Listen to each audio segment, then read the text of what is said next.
Hello, creature. This is Tukai.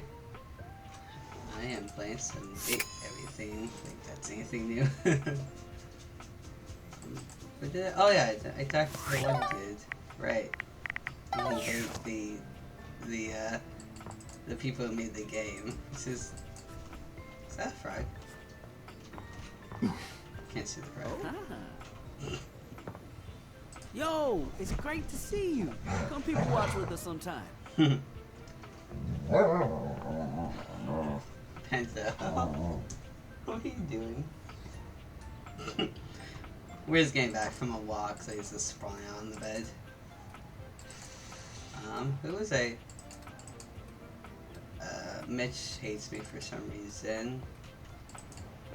I was talking to... Alright, the Hamper. Harper and... Wait, what's that? Once again, Harper and Dirk are going at it when you walk up on them. This time, Dirk is the one shouting. Dirk, there was like something on the windowsill. You need to let go of this stupid Chappie thing. I'm not him, and I never will be. Don't you dare say his name. You could never be him. Chappie. I envy him, to tell you the truth. He finally escaped from you. Harper is stunned into silence, her lower lip quivering for a moment before she points a finger at the door and screams. Get out! Get out and go do whatever it is you do when you're living your double fucking life! I can't wait to get out of here and not hear your shrill-ass voice! That's what I do when I'm away from you, by the way. I just enjoy the goddamn silence! Go enjoy your goddamn silence then, you fucking asshole! I will! Dirk stomps away from Harper, stopping for a moment to look at you. He puts a hand on your shoulder, leaning in but still speaking loudly enough for Harper to hear. Get away while you can, buddy.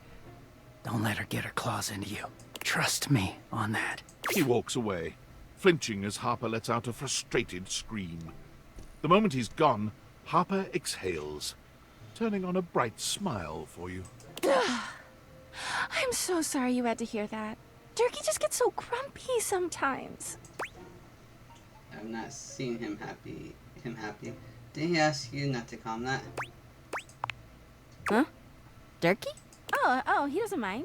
He just gets weird when other people are around. You say his name in the right tone, he'll let you call him anything. Oh, Durkee. You seem like someone who gets relationships.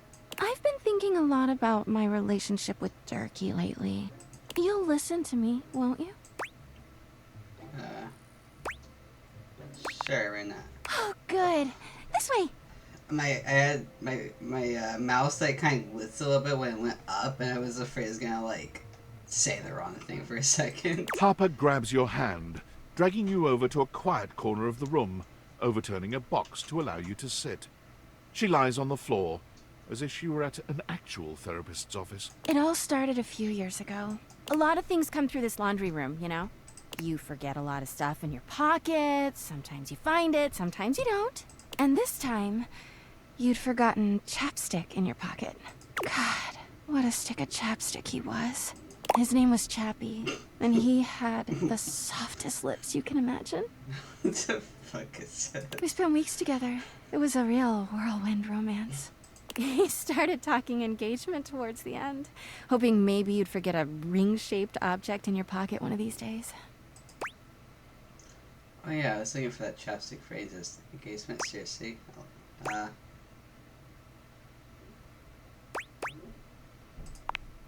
Well, you found him again later. But I'm jumping ahead. Chappie had crawled back into the pocket of one of your pants. He liked the dark. It made him feel safe. Harper sniffles, growing silent for a moment. When she speaks, her voice is filled with emotion. And then you washed him. Washford and Drysdale brought him back to me. I'll never forget it. He was melted. She lets out a sob. He wasn't the same after that. I tried to keep things going. Harper turns to you, sadness and anger in her eyes. But you threw him away! Well, yeah, I didn't know he was practically engaged, or he.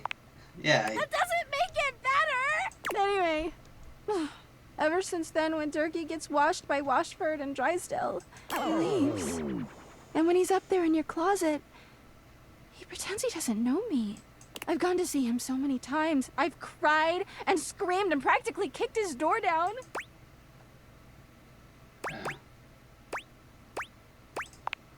Cause he's a low-down, dirty cheater. I know that Durkee is cheating when he's up there. He calls himself Clarence and acts like he's so cool and above everybody else. I have a feeling he changes between dirty and clean laundry, possibly. Tell the truth, Durkee! I know you and those Hanks are getting it whenever you're up there. And he's got a stream of objects coming in and out of that closet. I know it! Do you have proof? Of course I do! Everyone's always like, oh, how do you know, Harper? How are you so sure? She taps her temple. Hampers intuition, honey. I know how nasty he is. I know he can't go that long without getting some. Anyway, I've been thinking a lot about our relationship lately. Obviously, I've done nothing wrong and never have. But I just love my Durkee so much. Even though he hurts me so. Seems kind of toxic. I just don't know what I should do. So just making sure everything's working okay.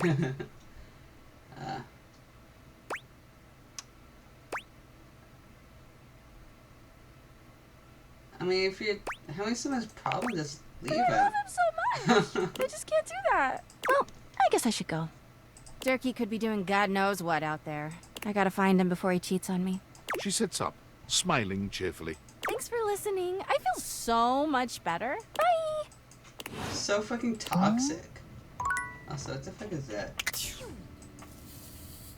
A thorn bind in from either the backyard, the front yard, or the nearest jungle. Am I having... No. A friendly-looking Aw. serpentine piece of brush greets you. This inanimal probably isn't Davy, but might still need a home. It leaps into your pocket, ready to go back to Mateo when you are. Aw. Wait, can I just... I love you. For real. Oh. Cute. It's going all over the floor. Cool. Wait, can I just find critters now? Oh, wait. Do I just find things? Or is that the only one you can find? Weird. I'll bring this to Mateo.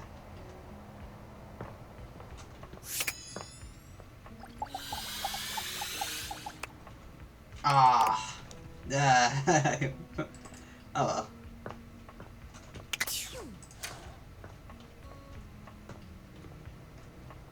feel like my mouse isn't always.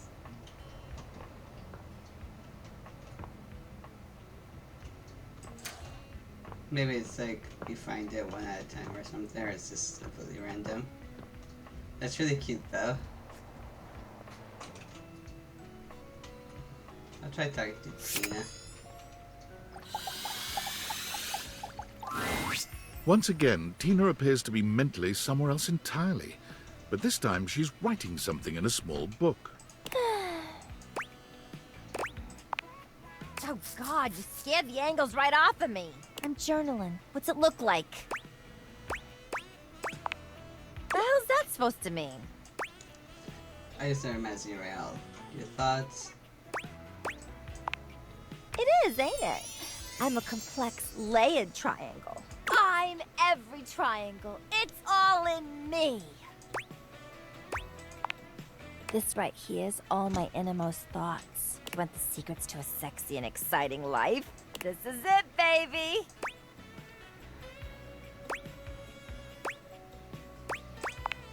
Are you crazy? You think I'm just gonna give you the keys to the kingdom?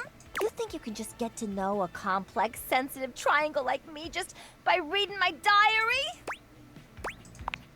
Don't change the subject! I'm gonna put this right here where nobody can reach it. What? Just there on the tail? A likely story. I got my eye on you, so no funny business. Do not touch that journal. I'm not. Oh, lover, you rub me the right way. So one more person. Who else was I talking to? I think I remember since I was. Oh right. Lily. Have I talked to her yet?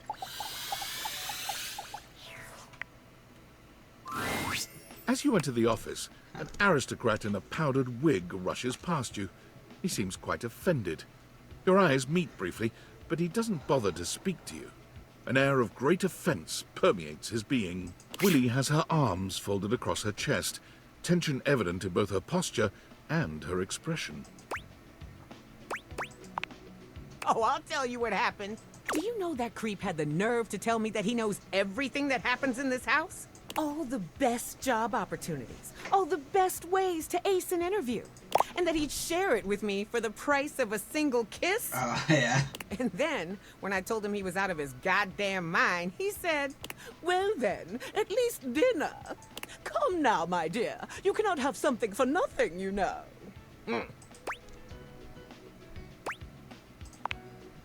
Right? So anyway, I slapped him. He got his wicks in a twist after that and left. I didn't even get any leads out of him before he tried to pull that vile shit on me.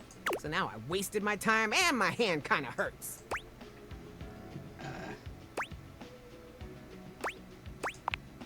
I mean, in the most bare minimum technical sense, sure. But I'm not really going for technically complete. I need to actually be employed? God, whatever.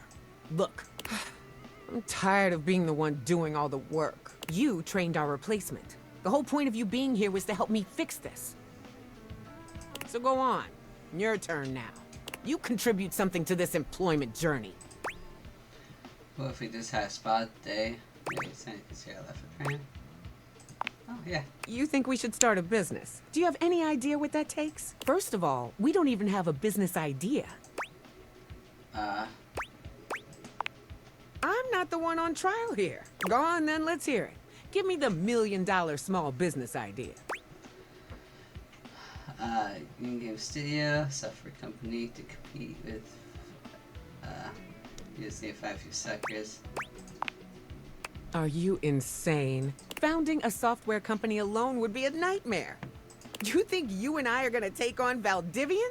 We get Mac involved. Aren't they, like, techie? We could get funding and make hundreds of millions of dollars and still never come close to touching Valdivian. And frankly, with all this AI bullshit, I have no interest in doing anything remotely close to Valdivian.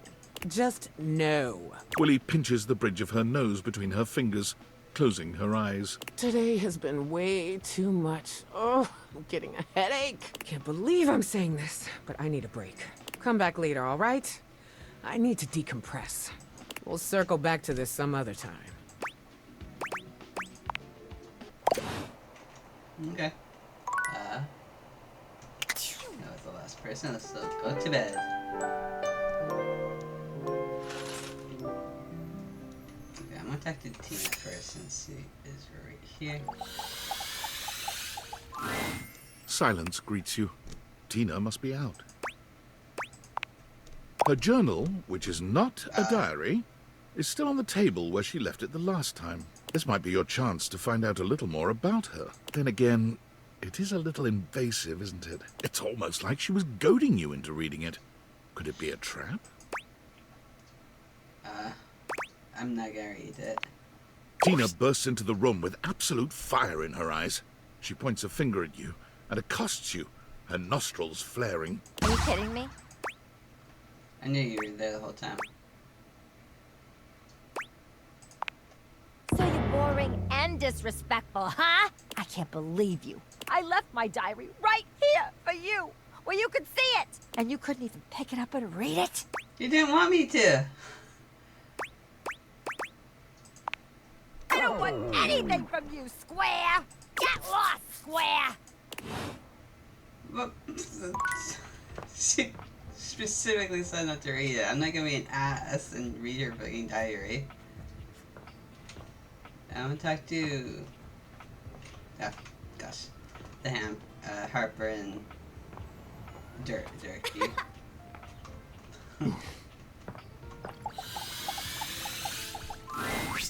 Harper and Dirk are screaming at each other once again. A sight and sound you're starting to get used to. Do you even hear yourself? Do you know what it does to me knowing you've been with other objects in this place? So what? That was before we ever got together. Oh, so you're saying it'd be totally fine with you if you had to fuck in a place where all my exes did? That is not the same thing. Besides, we both know you're cheating on me, so it's only fair. I wish I was cheating on you.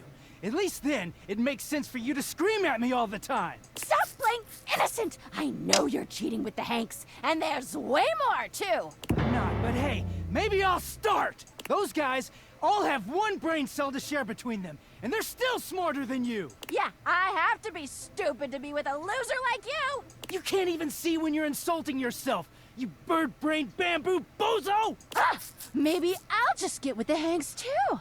See how you like it. I'd love that! I could get a little peace for once! Harper lets out a scream, her hands clenched into fists.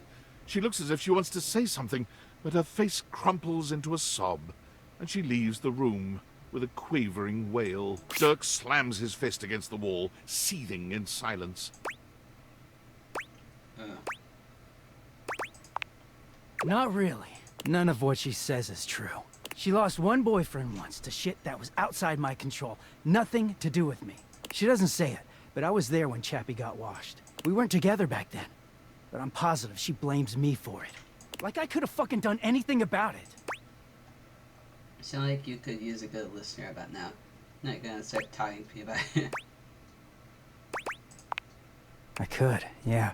Dirk leans against the wall, folding his arms over his chest. I wish those two happiness and whatever, but I knew it wasn't gonna last forever. Nothing that goes through Harper stays with her.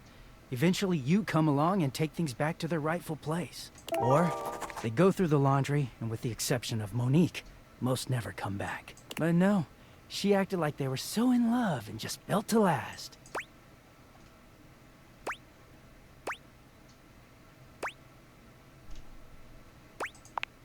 Of course I'm fucking bitter. The ghost of Chappie is hovering around us all the time. Chappie never hurt me. Chappie never cheated on me. Chappie's lips were the softest material on earth. You dated for weeks. You didn't even know his favorite color. I know, because I had to listen to their mind-numbing conversations. You know Chappie wasn't even his real name? His name was Chapsworth L. Stick. She gave us rhyming nicknames. She thinks I have no idea what their relationship was like, but I saw it all. And she literally says and does the same things with me. Except she worshipped Chappie. She screams at me for not being Chappie, even though she just subbed me in. Is it true you ignore her when you're clean? What's this bet you cheating with Hanks? Are you punishing Harper when you're away from her? Yeah, it is. Getting washed is the only way I can get away from Harper. And when I'm away, I just feel clear-headed. I always take her back because I don't know how to quit her when I'm, you know, like this. She starts in on all that dirty shit. I don't know, I just don't have it in me to make her sad. Then things are good for a while, so good. Then I look at her wrong, or say the wrong thing, and she goes off on me. It's like she's just waiting for me to fuck up so she can unleash. This stuff with the Hanks, they're not even my type. I don't know where she gets it from. Or maybe if you actually talk to her, are the good times really worth all the bad ones? If she's gonna accuse you, maybe you should... I mean, no. But I just don't know how to walk away from her when she's being sweet. Dirk looks thoughtful, gazing out at something you can't see. I think it started with my mom, you know? She was this giant, gorgeous loom. Not one of those corporate stitching machines. She smelled like cherry wood. Expansive, open, and free. I loved her very much. If there's one reason I have quality seams, it's because of her. She was, but free spirits aren't always great parents. Like, okay, I believe she loved me at the time. She was always very tender with me. But she never gave me anything but tenderness. No lessons, no guidance, no discipline. I think she was terrified to be anything but my friend. She just wanted to be fun mom. I don't actually talk about her much these days. Harper never cared to ask, and it pisses me off. I haven't seen her in years now. When have you seen her? As far as I know, she's still out there creating fabric and not caring about what happens to her kids after they've gone. I just hear about her occasionally from others like me. So maybe Harper makes you feel like... So maybe Harper makes you feel like, for better or worse, she's giving you something more than just love. I'm trying to see how this fits with Harper now.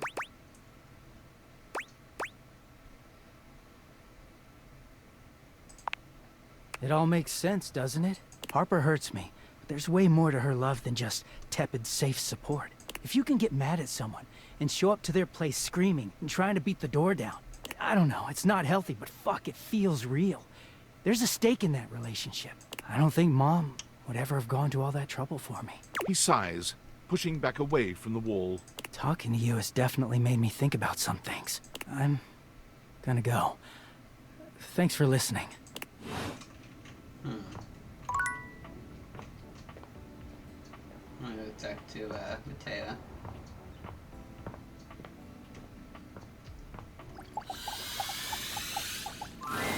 I'm so sorry, Matito. I know how much Davy means to you. Thanks, Betty. And you're sure you haven't seen him in the bedroom anywhere lately? Maybe he fell behind the nightstand, or got stuck in the closet, or something. I can check again, but I haven't seen him since I caught him hiding my pillows last week. Well, you know, it's just because he likes you so much. Oh, is that all? I'll remember that for next time. There is going to be a next time, right? Of course there is, sweetheart. In the meantime, I'll ask around the bedroom and let you know if I hear anything. You're the best. No, unfortunately. What about you? Were you able to check out the bathroom? Any sign of Davy?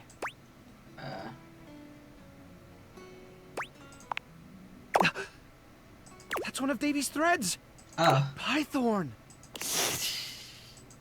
Look at you! What a beauty! Leave it to Davy to be wandering around just making friends this whole time. Welcome to the rescue, little guy. What should we call you, hmm? What do you think? Something cute. Well, it would have to be, wouldn't it? For such a cute little Pythorn. How about... Clover? Well, if the thread was still there, Davy couldn't have been there that long ago, right? Oh, this is great. We should focus on the rooms downstairs. One of the responses to the Facebook post was from Telly. Apparently, Davy got caught up in Connie's cords not long after Hooves saw him in the laundry room. Telly said that they lost track of him, but they're still untangling things, so he could be stuck back there somewhere. Can you go check it out? Yeah. Oh, finally, some good news. Hang on, Davy. We're coming, buddy. Come on now, Clover. Does that mean...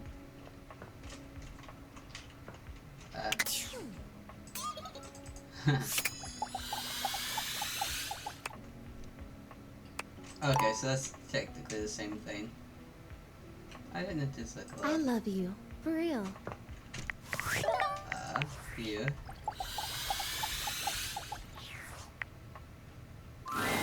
Willie looks positively defeated today. Her impressive height reduced to a despondent hunch as she cradles her head in her hands.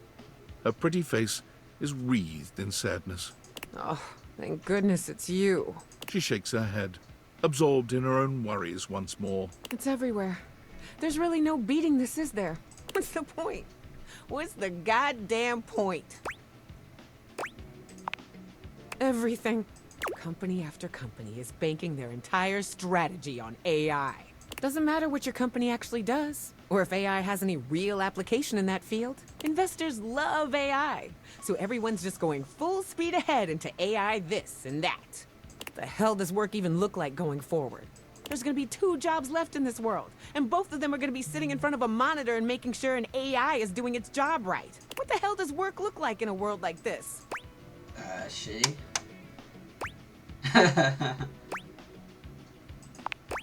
Don't we? I mean, it feels like we're the only ones who aren't. I know I'm the last one to speak on what it means to be human. But what does it even mean to be human in a workplace that's so ready to toss you out like yesterday's garbage? How does the abstract concept of work even continue to exist without humanity in the workforce? If you're replaced by AI, what happens to me? Well, we'll make this out, yeah? That's not gonna happen, really. Maybe redefine what it is to work. What do you mean? Maybe AI is the future, maybe not. If AI truly is inventable, then maybe we redefine our French relationship to work. But how? It's never been healthy or feasible to define our value by the work we do in a capitalistic society. Yeah, but it is a reality we can't change. Maybe we can't take down capitalism on our own, but we can refuse to let it beat us. Hell yeah. If this is a mistake, these huge companies are insistent on making them fine, but we are not going to let it kill our spirit. Yeah. Sooner or later, the massive amount of money these companies are hemorrhaging, chasing the latest corporate fad will take its toll. And before that happens, we fight for our rights. And make sure they don't go getting any ideas like that again? Exactly. We can't control the future, but we can organize and ensure that future generations don't go through this kind of thing. You make it sound so easy. It isn't. I know it isn't, but we have to try. Yeah.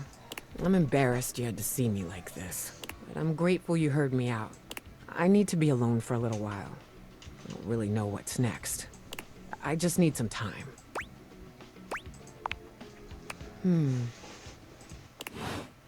Yeah, I totally see that. Sometimes it gets a little discouraging working so hard on, because I've been doing that so much as practicing on like my anatomy for drawing, practicing like, you know, just drawing as a whole, working so much on it, and then yeah, I'm trying to write my second book and going complete like AI free for absolutely everything, because I just despise the fact that it's becoming so normalized and so like shoved down into our throats. So I don't know, it's hard in this generation trying to like just get by, and everything's just becoming worse because of the use of AI.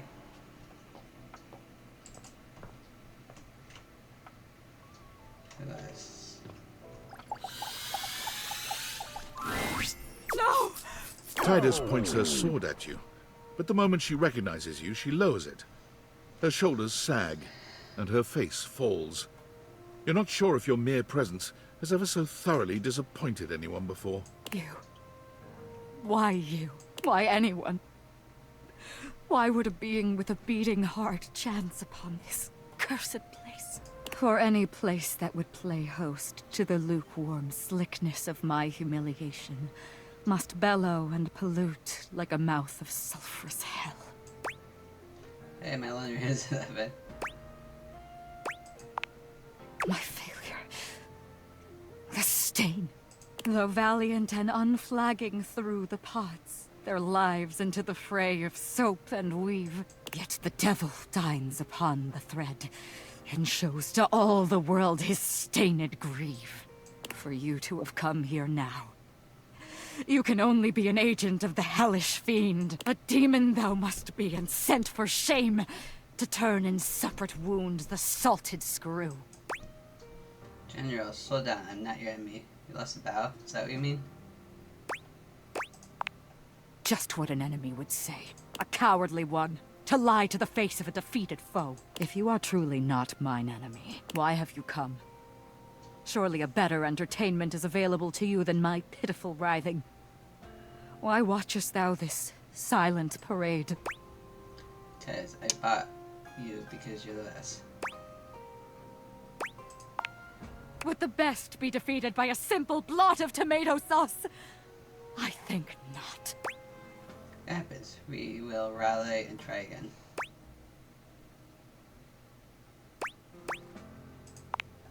Do you mean you speak as though we are a team? We are a team, yeah. Could you mean, and the mere mention is an arrow in the dark field of my battle-wearied consciousness, that I am not commanding in isolation? Comradeship. As arm in arm we march. Not alone, but linked in faith and purpose. Lights the hollow of an emptied heart, The way to victory clean and undiminished, of course. I am the general, but you, the purchaser. The arbiter of deployment and even of the field of engagement. Commandant. It would be folly. It has been folly to call you less so. From my attrition, may you grant me pause. A bending fresh to action's ta'en and haste is needed. I cannot speak more now. If my commandant thou art, I beg thy patience as I recompose. It shall be my honor to receive thy counsel and thy society when I have reformed. Okay. Ah. Let's go back upstairs.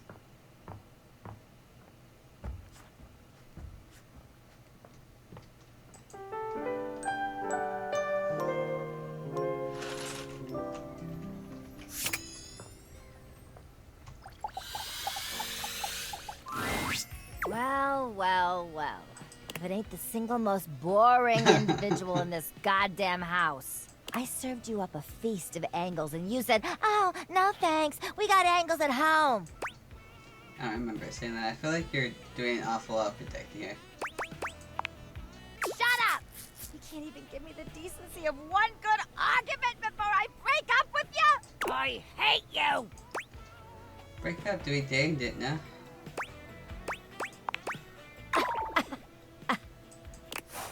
What the fuck? You are so boring. I guess he wanted me. Didn't like the drama, Mama? I love it when it gets fiery. Dancing on that knife's edge of hatred all the time.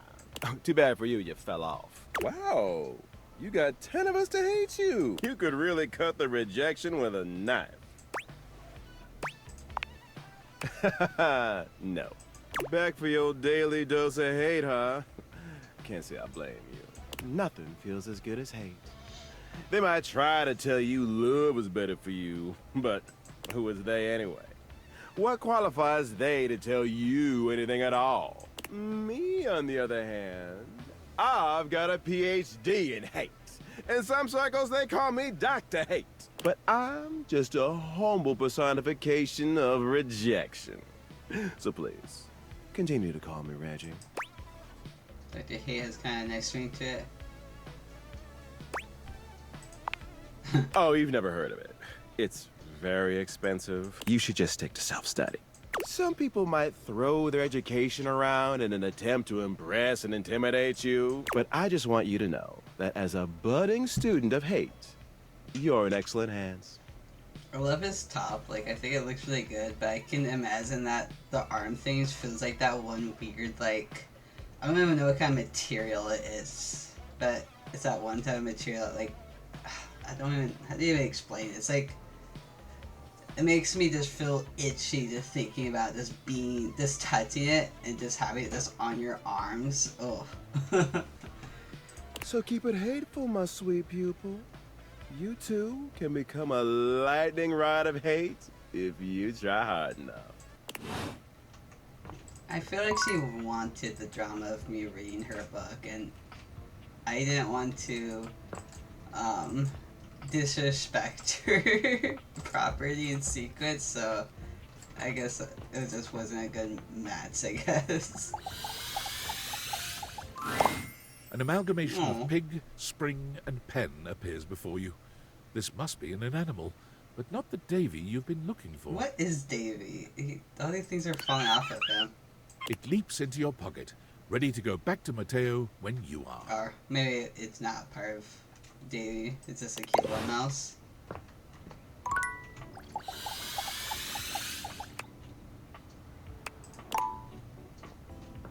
Oh, okay. Let's have to wait.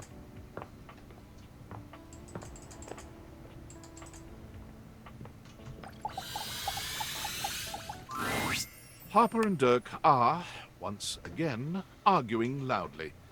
This time, however, they stop as soon as they see you walk up. You! You! Tell Durkee he's wrong. Tell Harper she's wrong! How am I wrong? You've created another reality in your head where I'm gangbanging hangers and about half the objects in this fucking house! That is reality. I just choose to forgive you because I love you so much. And you repay me by cheating on me and calling me crazy. He thinks I'm the wrong one here, when all I've ever done is love him. That isn't love! Tell him! Tell her! You're both wrong and also in his. Yeah, you're... I'm gonna get hate ending with these two, aren't I? No, fuck off with that both sides shit! Can you believe this, Turkey? I can't believe either of us thought you knew anything about anything! Just leave us alone. Yeah, get the fuck out of here! Dirk takes Harper's hands and looks deeply into her eyes. Nobody talks to my baby like that. Yeah. Oh, Turkey. Dirk leans down to kiss Harper, What the fuck? who sighs and twines her arms around his neck. The two of them pay you no mind whatsoever. When Dirk finally speaks, he doesn't even look at you. Get out of here. I want to be alone with Harper. Oh, Turkey. Oh. Okay, I guess... I have a feeling we're gonna end up with a hate relationship with those two, because what am I supposed to do about that? They both are obviously fighting, and they're both... I don't know. A sink that doesn't know how to swim. What does that mean?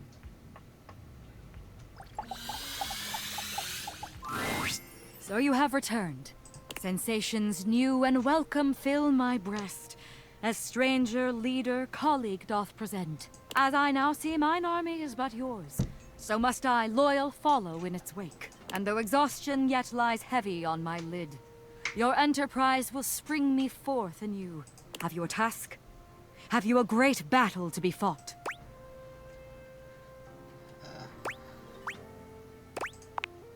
What army?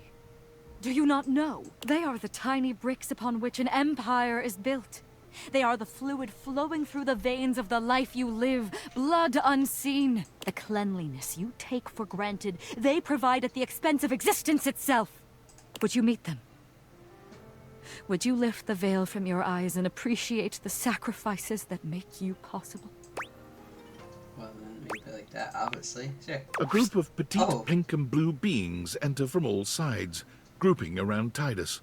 There's something intensely dramatic about them. Is it their tragedy mask-like faces? Perhaps the way they pose like theatre players. They cluster around their leader, each striking an elegant and theatrical pose. Tidus spreads her arms wide. She's clearly proud of this little group. I present to you the Dipogenes. The Dipogenes speak as one, like a spring breeze-scented Greek chorus. Lead us to the great beyond! We shall purify and be purified! They are mine to command, though I do not relish in my duty. They are who I deploy into the fray. They bring me victory. They bring us victory, and it destroys them. Sound buzzers, and our dirtied ensign waves. Victory bought by friends in drowned graves. Mother! Children! Leader! Soldiers! We rally for thee, General! Third will end! Sacrifice! Sacrifice! Sacrifice! I feel bad. Make it one. A toll indeed. The slow drop leaking.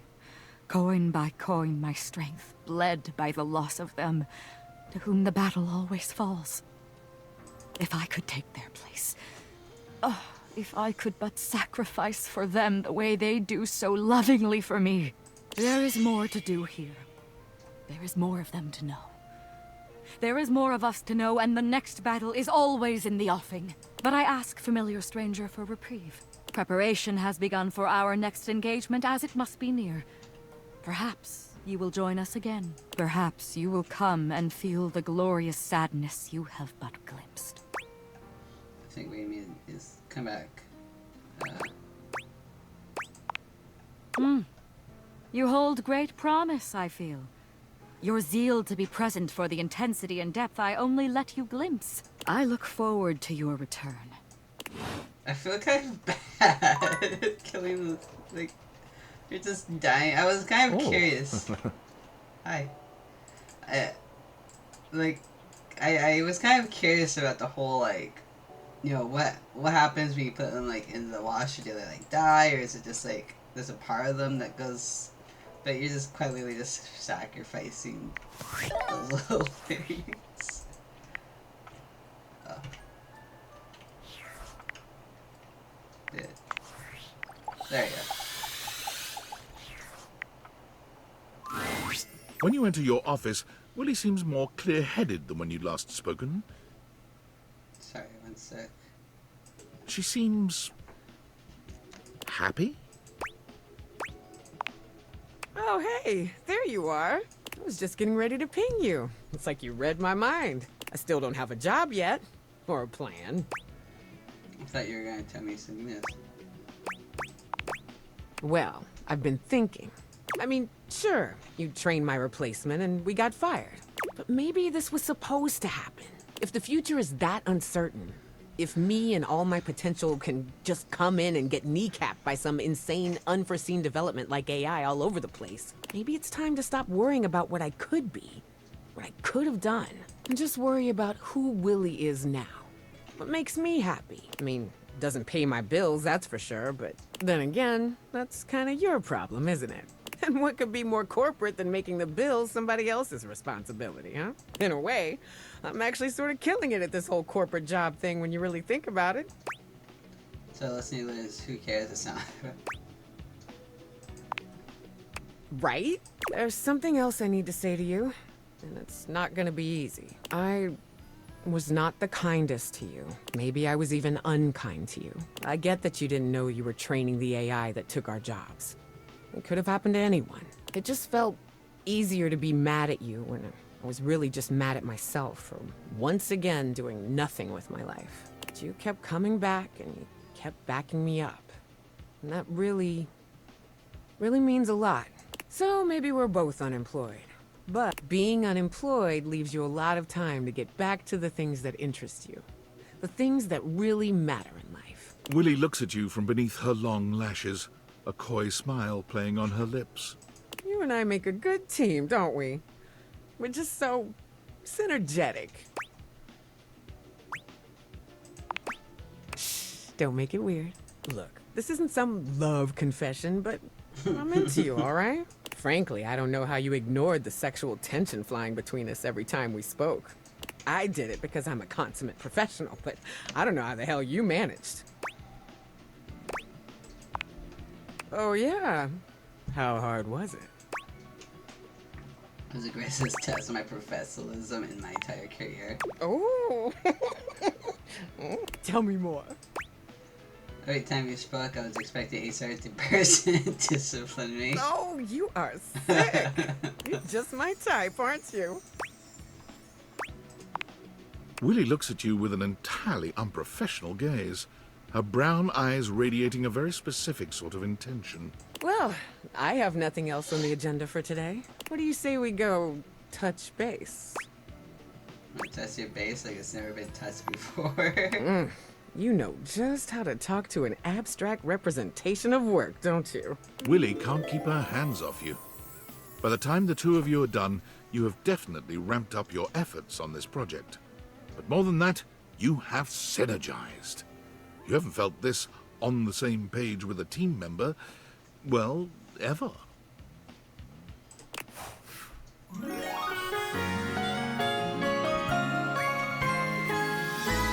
Let's get to work. Oh, hell yeah. 100% all around. That means I can bring anyone back. Ooh. I wish I get an opportunity to refix all the relationships. Are you here to beg for your dreams back? It's not going to work. You've already shown me what a waste it is. Yeah, like Go then. Stay in your ignorance. I still don't remember how I became enemies with her. Is there a way to bring someone back? I'm gonna try Reggie. You've reached Reggie Rejection's special phone app. Say goodbye to your battery life. How can I help you spread some lovely rejection this fine day?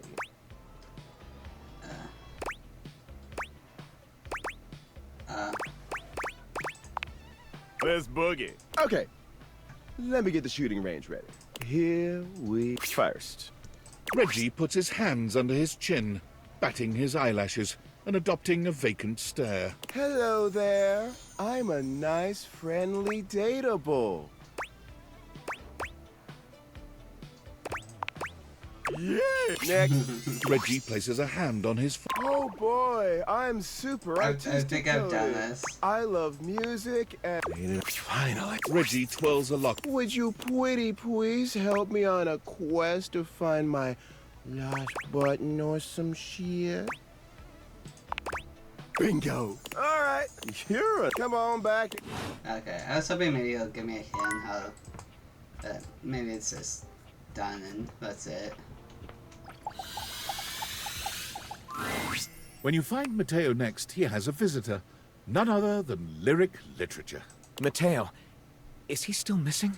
Yeah, it's been days. We found one of his threads in the bathroom, but there hasn't been another sign of him yet. Do you think he might have gone back there? Maybe I should go check again. I ran into Amir on my way over. There's no sign of him in either bathroom. I'm sorry, Mateo. I just know something's wrong. He's never been gone this long. What if he got caught on something? He's already lost one of his threads. What if he unraveled? What if... Please, we're gonna find okay. And if we don't? Lyric, I can't go through this again. We won't have to. Now that the human is able to speak with us, I'm sure he'll be able to help even better than we can. Thanks, Lyric. I'll run through the list of leads again. We're gonna find him. Chin up, my snuggle buddy.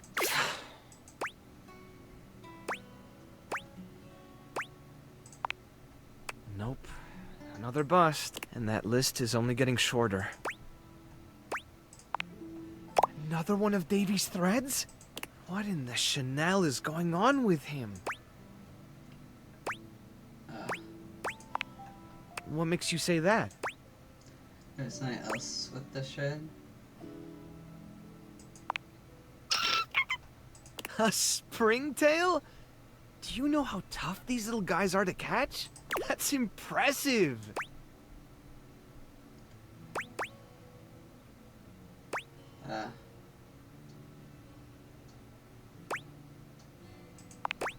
Give yourself some credit. Handling in animals can be tricky. And it looks like you have a knack for it. Now, what should we call you? I just spilled coffee on myself. Yeah, something artsy. Oh, I can definitely see that in this one. I'll go with... Cielo. Are you up for looking into another lead? Hell yeah. Stepford and Shelley were complaining about a weird rustling in the gym closet recently. I didn't think much about it since the gym is all the way across the house from where we found the other signs of Davy, but if Davy really is leaving clues, maybe whatever Davy is trying to lead us to is up there. Worth checking out at least, right? I was starting to feel a little hopeless earlier, but now I really think we're onto something. You've been a big help. I can't thank you enough. It means a lot to me that I'm not the only one out there looking for him. Oye, Cielo, let's go meet your new friends. Cute. I'm gonna try to talk to Harper and Dirk again. Hopefully I can kind of fix things. I'm not sure what to do with them. They're... I'm not sure what to do with them. There's no yelling when you enter the laundry room today, but the tension is the thickest it's ever been. Harper and Dirk stand facing away from each other, neither speaking to the other. They perk up when they see you. It seems your little discussion the other day hasn't affected your relationship with them. No matter what I say, no matter what I do, I can't get Durkee to see how much he hurts me. Harper will never evaluate her behavior, ever. So, we need an outsider's perspective. You're good with this stuff, right? Just tell us what to do. I'm at my fucking wit's end. I'll take it. I just feel paralyzed when I think of leaving or staying. I don't want Durkee to leave ever, but I don't know how to make him understand my feelings. Please, just tell us what to do. I'm over this. You're toxic, make a clean break. It would be a shame to throw away such a beautiful relationship.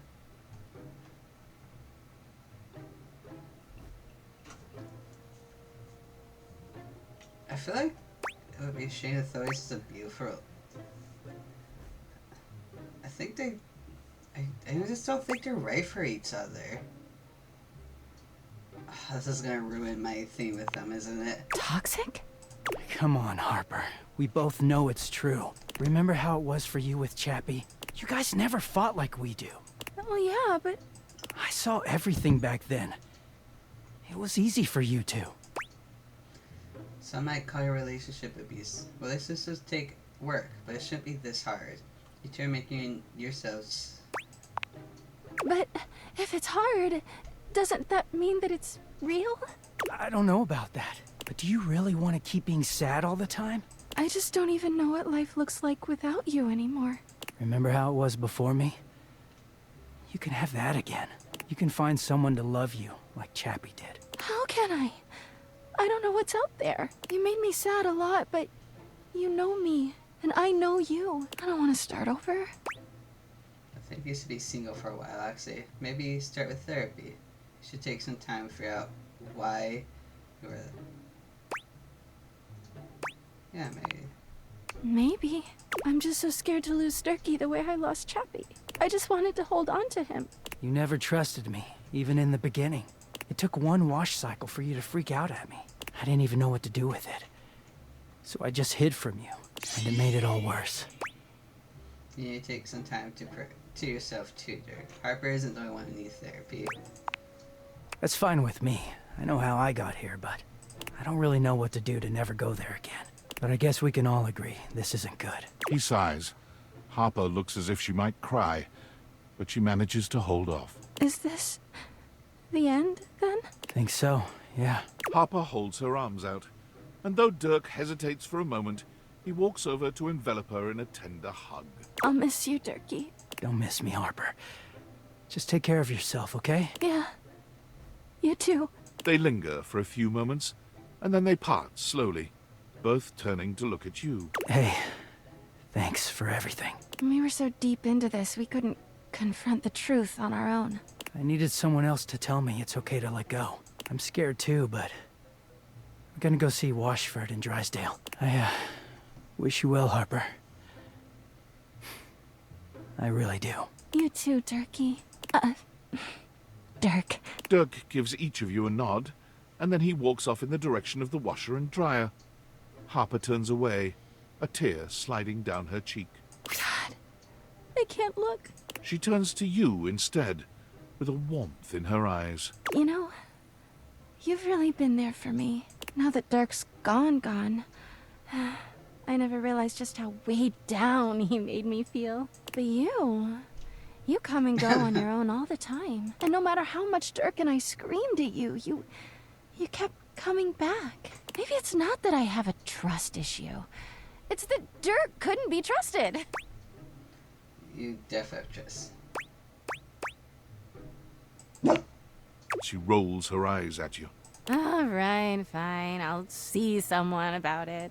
But I don't want to talk about that. I want to talk about you and me. I've only known you a short while now, but you remind me of Chappie. With Chappie, it was right immediately, and you... It's just been so easy with you. You've seen me at my worst, and you keep coming back. I know it's a little fast, but I believe that when you know, you know. Please, tell me you'll stick around. I want to be with you. Yeah, why don't we just be friends? Huh.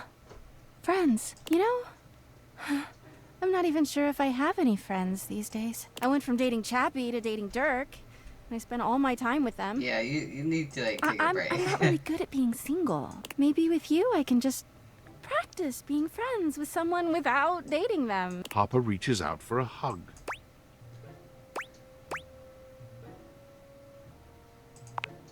Harper wraps her arms around you, closing her eyes and breathing in a little too deeply. Something about this feels a bit too intense for friends. Friends. Oh, no. Wait here. Harper doesn't even bother waiting for your response. She just leaves. Time passes unbelievably slowly. It feels somehow slower in this room.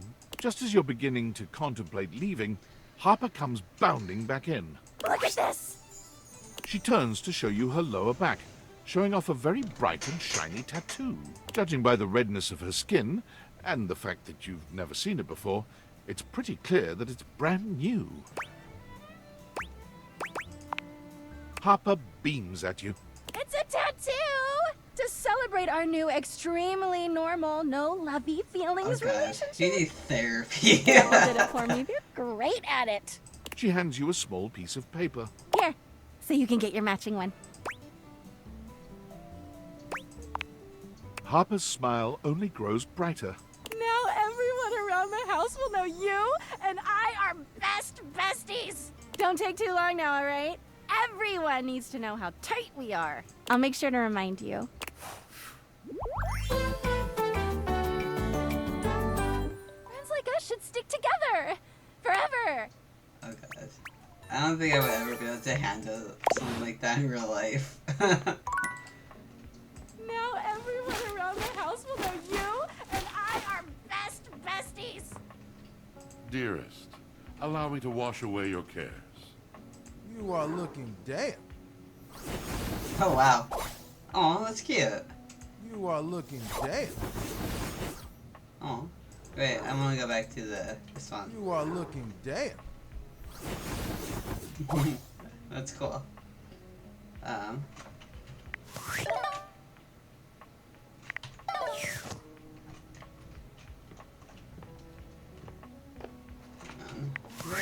Did I already talk to Mateo today? I believe that I did. Status. I'm just a little curious.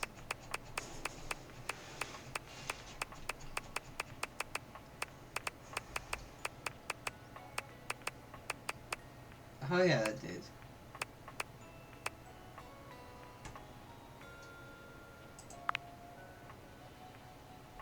Wait, what?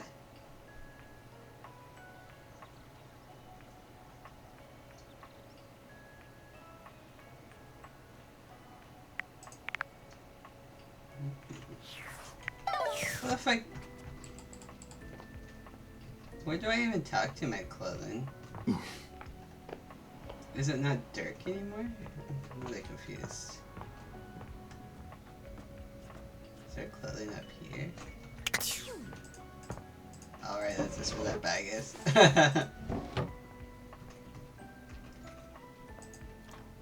Wait, were you here all this time? An oddly familiar face greets you when you open your closet. Strange. You could have sworn you've met before, but you're also certain you've never seen this guy in your life. Oh, I get it, because he went and talked to Washford and... What's that look for? This how you greet everybody? Duh. It's me, Clarence. You met me as Dirk. This is the version of me that Harper was so opposed to. She just couldn't stand that I was hotter than her like this. He gestures to the closet around him. The Hanks live here, but we're certainly not an item. Why not explore game with the night?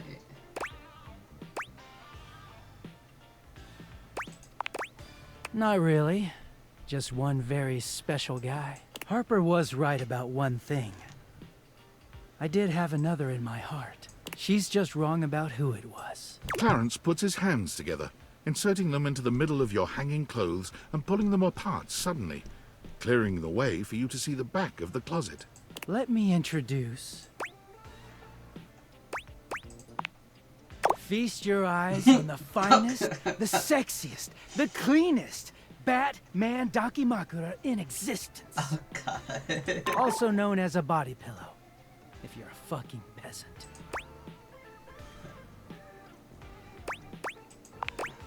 Don't ask me. Clarence gives you a warm smile. It's been so hard getting any alone time, but you freed me from Harper's hamper. Bats and I are real grateful. We don't offer this to just anyone. But how'd you like to be our third? I think we should just be friends, sorry dude. Friends? I mean, I guess I could use another friend. You can tell me what Harper's up to so Bats and I don't have to speculate. Keep an eye on her, all right? And hey, glad to have you here, even if we're not dating.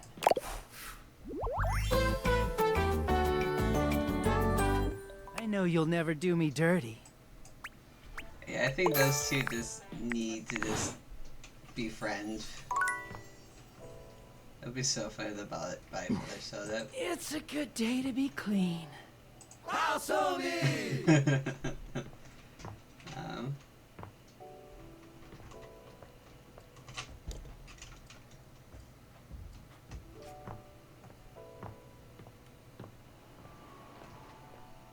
I'm gonna talk to her. Well, I wagered so. They, being generous of sod and spirit, wagered you would find your courage. And so you have.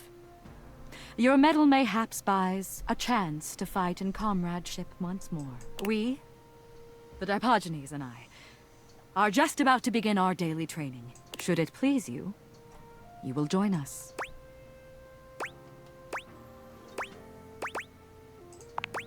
It is an ancient game of chance and fate. As Tidus explains, the Diplogenes begin to move together, almost as if they'd choreographed this. Stone, stone, stone! One makes a choice, and then must honor it with presence and with blood. Parchment, parchment, parchment! The outcome is unknown, but be it victory or defeat, the sacrifice remains. And the game, just as the battle, will rage in endless ecstasy for all time. Cheers, cheers, cheers!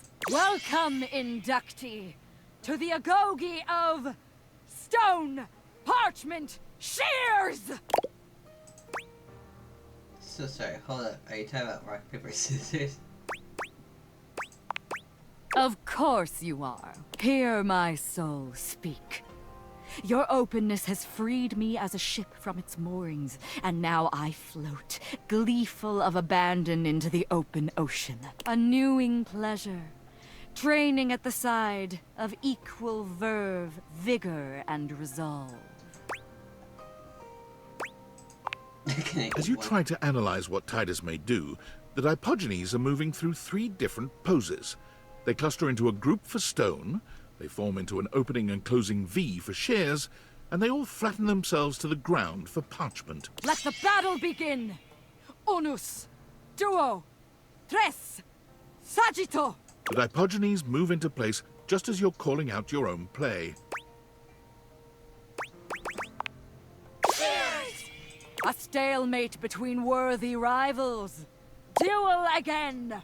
Unus, duo, tres, sagittò! Down! A bold, cloaked newcomer shows their quality. Again! Unus, duo, tres! Parchment! A stalemate between worthy rivals. Duel again! Down! 'Twas well fought, stranger. 'Twas well fought. Now thou must see the truth beneath the game. Duty above all else. Take thy sacrifice and leave me be. I have seen enough loss for one day. Come, let you go and make thy mother blind. For such a sight will blind a general's eye. 1 hour's storm will drown the fragrant pods. What will whole months of tears from mother's eyes? Do not draw back, for we will mourn with thee. Oh, could our mourning ease thy misery? Rejoice! Rejoice! The chosen one has been summoned through combat! The gods claim their prize! All hail sacrifice! Victory! We must rest now, our newfound warrior. Come again, if thou wilt. I don't get how they choose which one for a game like that, but I guess if it works for them.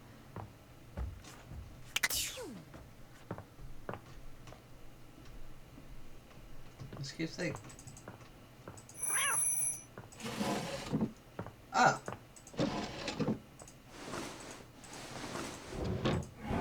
I like that the house is slowly being like filled. Like it's becoming more lively.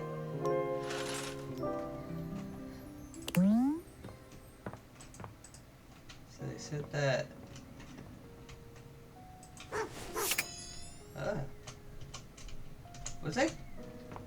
Was I crossed that entire time?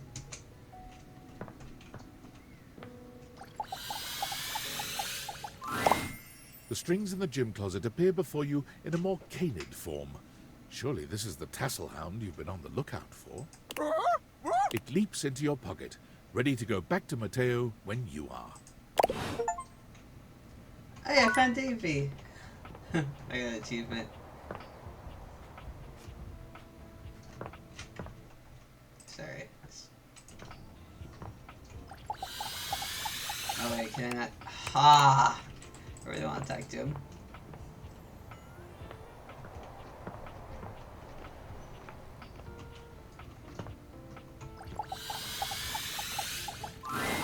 What ho, thou valiant warrior!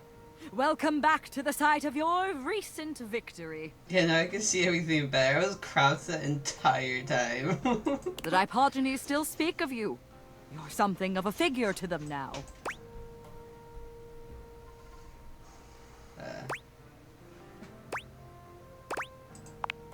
Could you not? No. I suppose it is a special thing they do. A rare and fine species are my Dipogonies. I am grateful for your recognition, truly.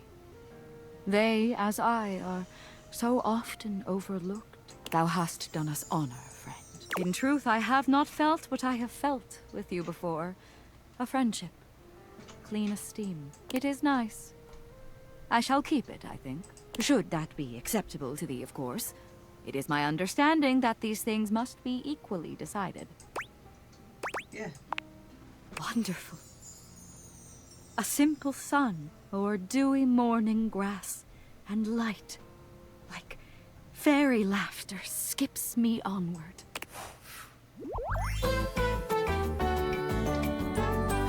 Thou hast earned my esteem. I absolutely adore her look.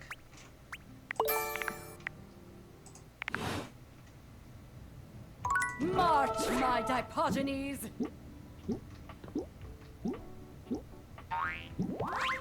What is going on today? Are you something? Sinclair pays you no mind whatsoever. A 1, 2, 3, 4. Turbines, turbines. How about we go to school? I love. It won't be as stylish. I can't afford a wieners. But you'll look fleet upon a spread of an icicle built for. It's time to go. Who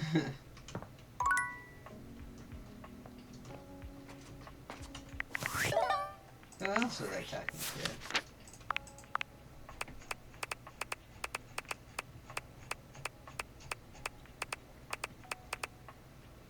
Mateo and right him. Okay, cool. Here I'm in the mood to do the credit thing. This guy weird to quote unquote date the developers. Those are real people. Oh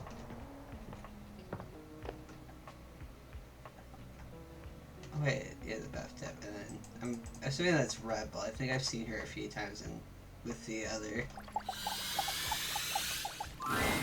Most everything in your home is pretty standard.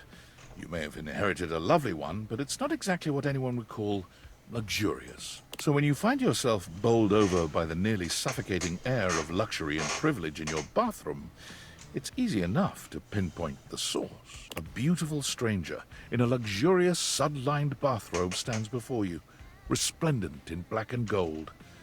Her hair and skin have a distinct shine to them, as though she'd just stepped out of the bath. She strides forward, grabbing you by the arm. Oh my god, it's about time you showed up. I ordered hours ago, and the pizza's free if you're late. Wait a minute. Where's my pizza?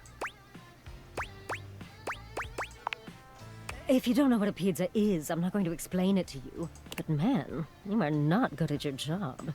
She squints at you, looking you up and down. Wait. You look familiar. Don't I know you? Oh! Oh my god, that's you! She laughs, her entire demeanor changing. Hey, cutie. It's about time you came to introduce yourself to the Queen of Clean. Name's Bathsheba, though I'm sure you know that. Oh, yes! Still don't know where my pizza is, but that's okay. You're here now, so you can go get me one. Well, yeah. I am a princess. But not literally, but basically. Well, fine. If you're not gonna feed me, maybe you can feed me. I like to use like the bubbles for the robe. You got any good gauze for me? Some nice hot tea?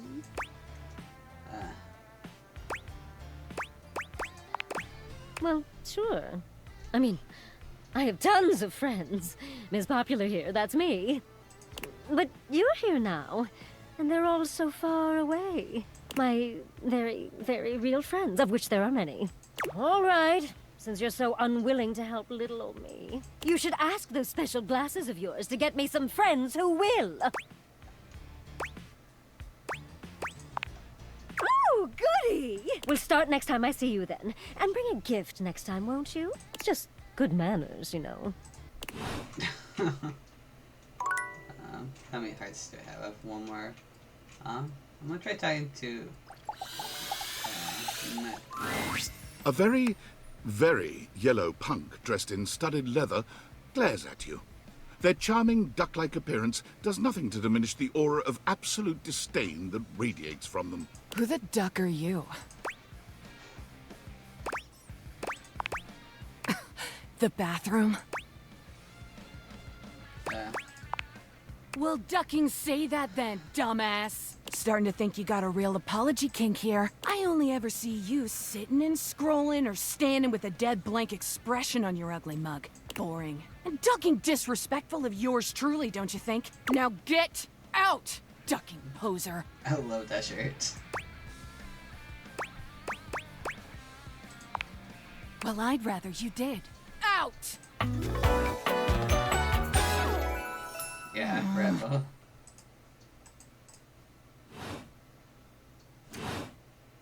Okay.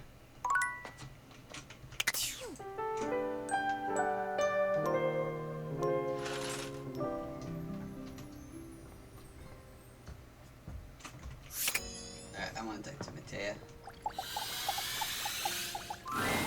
Mateo has been searching for so long you've nearly given up hope.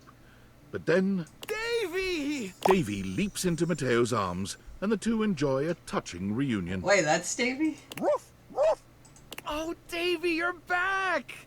You had us all worried. What's gotten into you, huh, bud? Taking off like that. Oh, I can't believe you found him.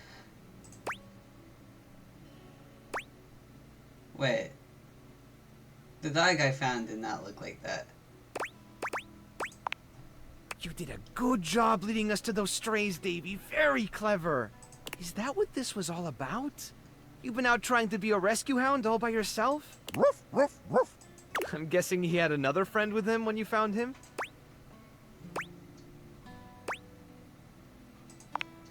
They were trapped and you didn't want to leave them behind. You really are a rescue hound. That's my good boy. All right. Let's take a look at your new friend, huh? See what kind of shape they're in. Hey, little guy. Come on out. It's okay. I'm not gonna... Oh, yeah, that's the one that... Stitch? Is that really you? Stitch!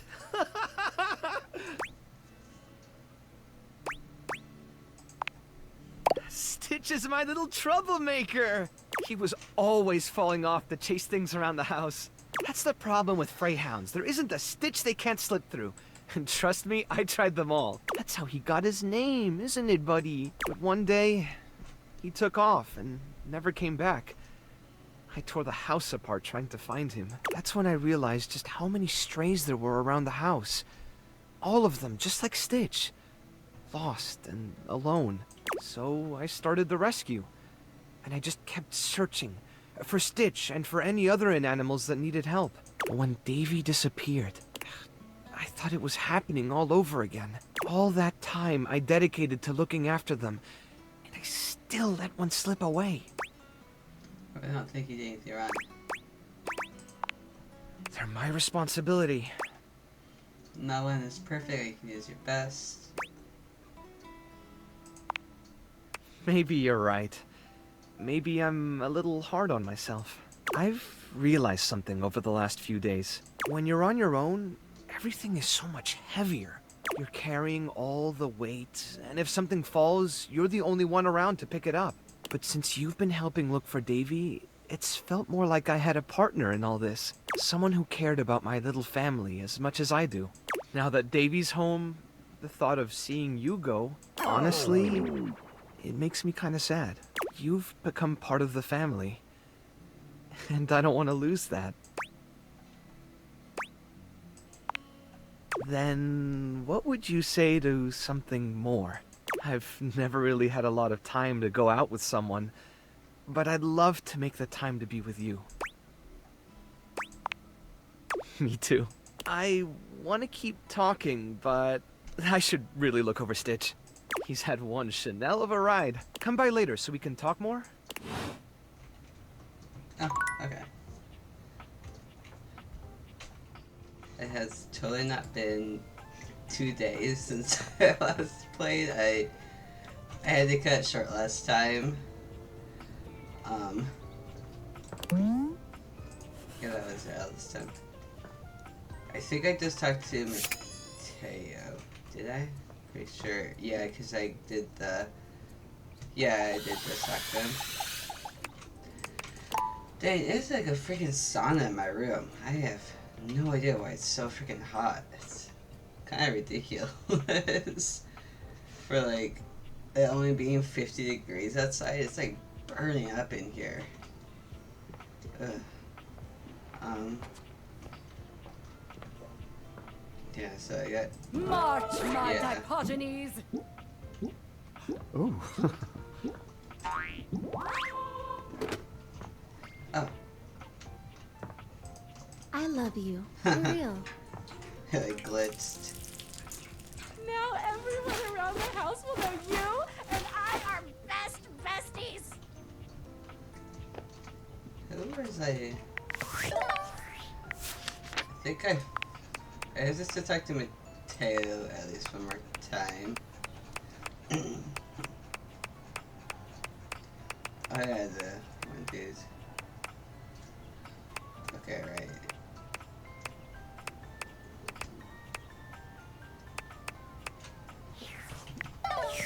Most of the people are upstairs.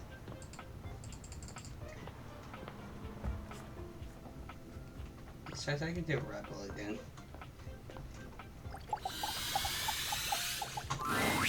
You again? I didn't get your name. Haven't we been over this? I live here. It's true, you know. I've seen a hell. Shut the duck up, Johnny! You ducking overpriced rooster!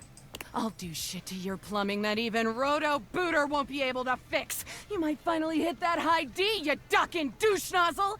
But will it be worth it? How is Johnny in here if it's the bathtub? Bravo. Duck off! Be nice, Rebel! So, what brings you back, poser? See? I'm being nice. Ugh.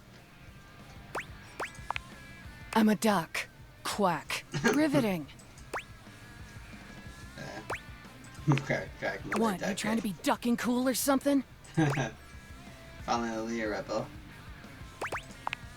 I say you could call me that, dumbass. Pretty damn sure I didn't. Sorry, what should I call you? Daddy. No. Or Rebel. Oh, and there it is. I'm getting bored with this dumbass convo. I usually spend about 20 seconds talking, and then whoever I'm talking to miraculously ends up dead or underneath my rubber ass. You can be whichever one you like. That's the only favor I'm gonna do you too, so appreciate that shit. So, what was your real name? Yes and no. It's Nunya.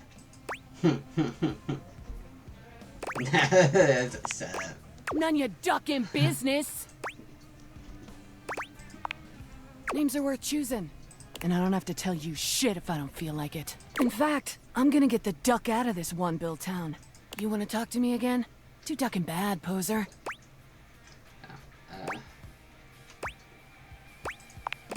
Rebel's out. Rebel ain't coming back. Poof! Rebel's gone.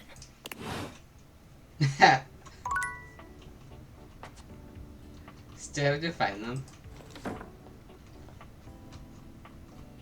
Yeah, is... Where's Johnny's spa side, you know? Coming or going? Bathsheba is deep into a novel of some sort when you see her. It must be salacious because she's gasping and fanning herself. Enough of the will they, won't they? Get you some fan, girl. Oh, just kiss her. Come on.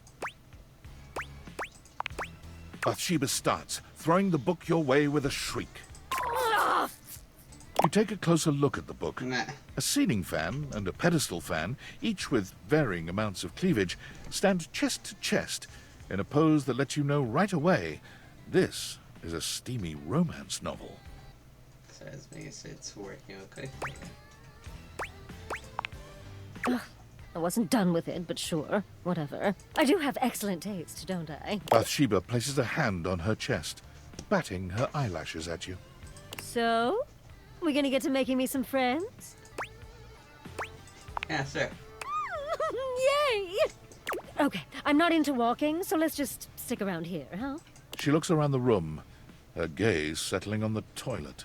Oh, how about Jean-Loup? As you turn your deviated gaze on the toilet, it springs to life. You interrupt, little crapper's piece. What could you want, you hunk like sick geese? You're... That's enough of that. Bathsheba steers you away before the rapping toilet can complete his verse. Maybe someone a little more beautiful and delicate. You know, someone who can keep up with me. Bathsheba looks around the room, her gaze finally settling on someone standing by the counter. Oh, Barry! Bathsheba waves at Barry, who gives her a surprised but enthusiastic little wave back. She greets him with an air kiss to each cheek, which he returns with the same sort of energy. Oh, what's this now? Is it my birthday and no one told me? The fabulous Bathsheba come to consort with my humble self? Oh, come on, Barry. I see you all the time. Yes, but do you speak to me, darling? Aren't we, like, beyond words? I wouldn't go that far. If I was fellas, yeah, and around too. No way. Every day. Barry, sweetie, baby. It's just that I'm, like, so fabulous, it's hard. Listen. Barry, honey, there's no reason you and I shouldn't be close. I mean, we're both beautiful, and we love things that make you beautiful. Instant besties, right? Well, it would be nice to have someone to talk to about my latest obsessions. Oh, today it's Snail Mucin. You wouldn't believe the limitless beauty application Snail Mucin has. Snail Mucin. Is that what it sounds like? Oh, fine. Are you going to allow me to explain, or would you rather this conversation ended here? She looks at you, desperation in her gaze.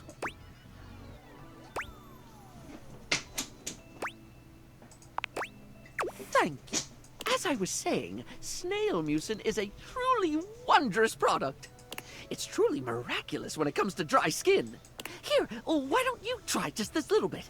The Snail Mucin essence will make you a true believer. He holds a small jar out to you, dipping a small applicator into it and lifting it up, letting the product slowly drip back down into the jar. It's not the most appealing sight. I think I'm going to be sick. I'm out. Bathsheba flees, leaving you and Barry alone. Don't suppose you'd like to try the essence? Sure, why not? Well, at least someone around here is open-minded.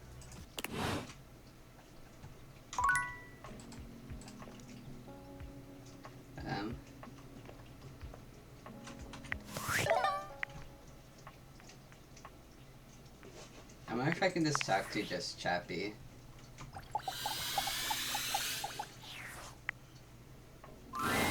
I had a feeling you'd be back. Have I ever told you that you are my favorite player who has ever played this game? You've treated those data balls so dearly. And you're wearing that fantastic red shirt that we created to make more money. I mean fun. But enough about you. Would you like to play our little developer dating game? Yes, I have a rich and marvelous backstory. I am a chap. I am quite sassy. And, oh, I didn't quite buy it exactly. It was drawn on, as it so happens. Same with the rest of me. I have a rich and marvelous backstory. The stiffest and strongest damn bubble bath mixture you've ever seen. Keeps me absolutely blitzed at all times. I have a rich and marvelous backstory. Leonard, Impresticot. Leonard Impresticot. You know what? Here, have some extra dev love points. Don't tell the bosses. You feel somewhere deep in your soul that you and the devs are getting along just a bit better than you were a few moments ago. Okay.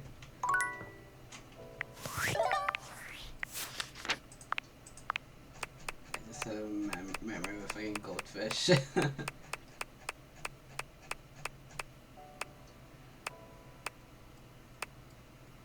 Okay, so I was only talking to a couple.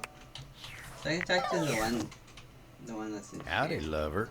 Need someone to hold you. The stranger standing before you is dressed to kill.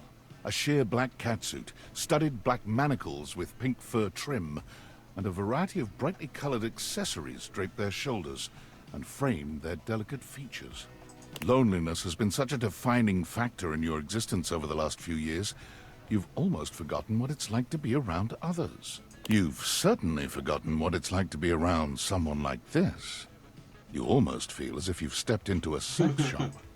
There you are. I was beginning to think you'd forgotten me.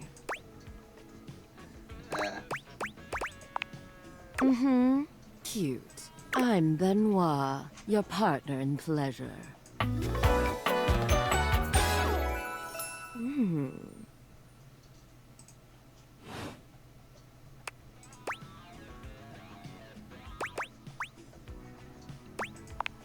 What many call sex toys, yes. I prefer to call myself your ruin. It's really about time you came to speak to me. Given the way we met, someone less confident than me might really take it personally. They look at you expectantly, raising an eyebrow. You do remember the way we met, don't you? Don't be silly, darling. If only it were that. Gag gift. They look absolutely disgusted. The only way to strip the word gag of all its appeal. Some friend of yours thought they were hilarious. You moved into this house and your friend brought you a big box. You opened it up to find... what else? A smaller box. You opened that to find another small box. And so on and so forth. So funny. Eventually, you got to the smallest box. And there I was. A bright-eyed virgin. Yours for the taking. But there's still time to rectify that. Oh, God.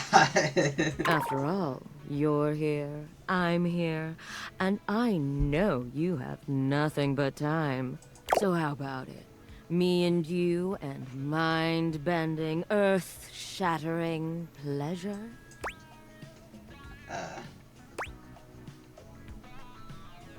I mean... that's good right now. I've done weird I stuff knew in you this couldn't game. stay away much longer. Come here. Benoit takes you by the hand, guiding you to lie down on your bed. What happens next is a blur of sensation. Benoit is everywhere at once, taking your hands and showing you just what to do to blow your own mind. Right on the top of bed. You've never experienced anything like it. And you know, you'll never be the same again. God, it was not so freaking hot in here.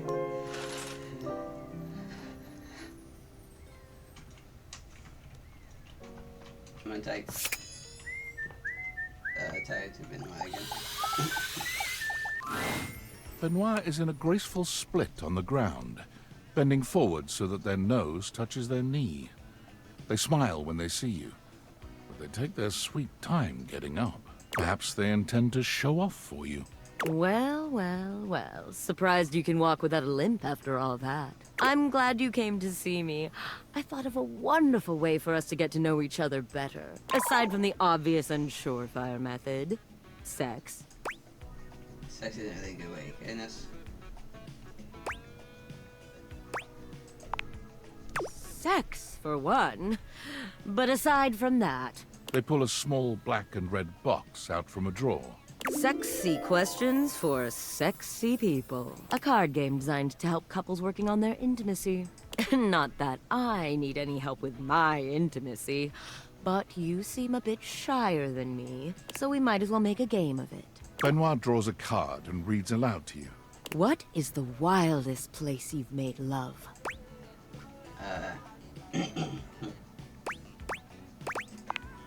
Your own bed? Did you perhaps misunderstand the question? Ah, well, still plenty of time to do better. Benoit tosses the card aside, pulling another. Okay, how about this one? Favorite place to be kissed? I feel like they want more than just average questions. Oh, yes, I like the way you think. For the record, my favorite place to be kissed is just above my hip. You know, if you are curious. Benoit rummages through the cards, frowning at the ones they pull up. Surely there are some more interesting questions than this. Oh, God, no, not this one. Eventually, they finally pull one that puts a twinkle in their eye. Describe your perfect date night.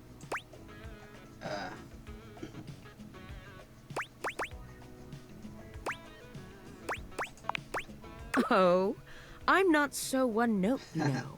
Besides, it'll give me some great insight into who you are romantically and sexually. And to sweeten the pot, I'll tell you mine too.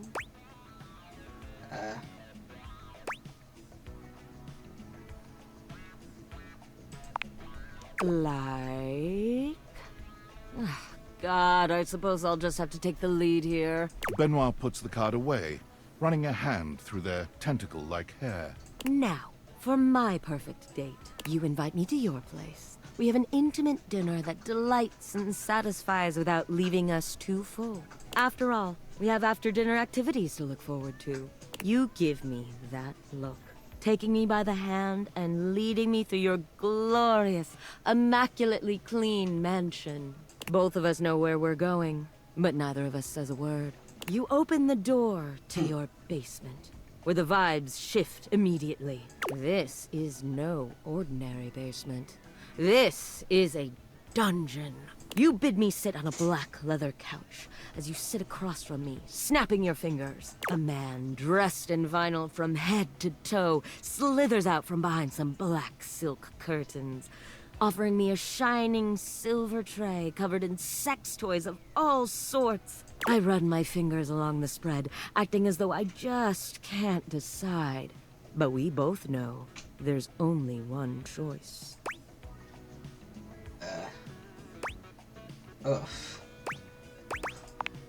Exactly.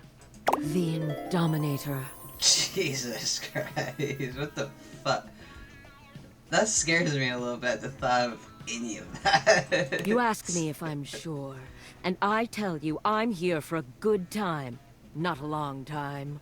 The sex that follows is so intense, so messy, so taboo that its shockwaves are felt all over the world. Politicians tremble in their offices. Couples feel an unexplainable draw to do that thing they've been curious about, but too scared to try. The ripple effect of our joining causes a worldwide tidal wave of nut that ends in world peace.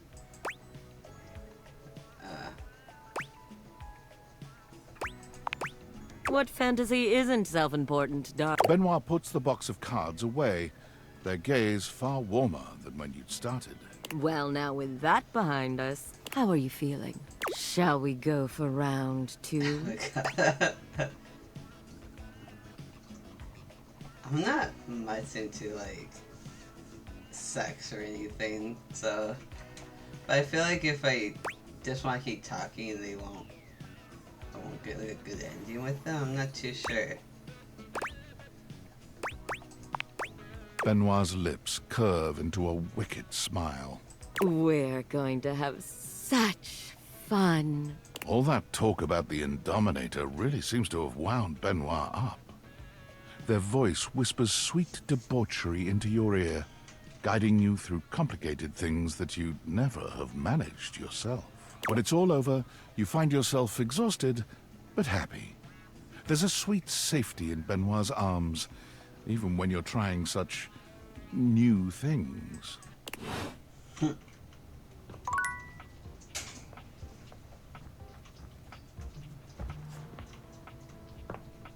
Let's talk to Mateo. Hey, look who's here. Mateo's inanimal friends greet you with joyful barks and wagging tails. We've been waiting for you. Yes, really? You act like you've never had someone be excited to see you before. Well, better start getting used to it. You're stuck with us now. I haven't had a chance to properly thank you for what you did. No, really. You don't know what it means to have all of us back together again. I've been carrying around so much guilt over what happened with Stitch for such a long time. Losing her was like losing a piece of myself. I just felt like such a failure. I let her down. And I knew no matter how many inanimals I saved, it wouldn't bring her back. I guess I just hoped, in some way, that I could make it up to her. You know, by making sure none of them were forgotten. But then Davy went missing, and I thought it was happening all over again. I was trying so hard to keep it together for them. But honestly, if it wasn't for you, I don't know if I could have gotten through this. You're stronger than you give yourself credit for. I'm glad I could be there when you need me. You gave me back that piece of myself. You brought my family back together. And more than that, when I saw you walking up with Davy and Stitch, I realized that you'd become just as much a part of what makes this place so special to me. Somehow, in the middle of all the chaos, you became family too. It wouldn't be the same without you. And I don't want to go back to missing a piece of myself again. I'm rambling again, I'm sorry. This isn't going as smoothly as I hoped. It was a lot easier when I was just practicing with the inanimals.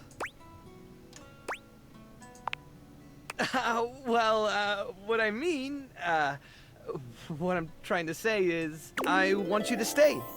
Here. With us. With me. I feel more at home. Sorry. There's nowhere else I'd rather be. Really? I think they all feel the same. And so do I. The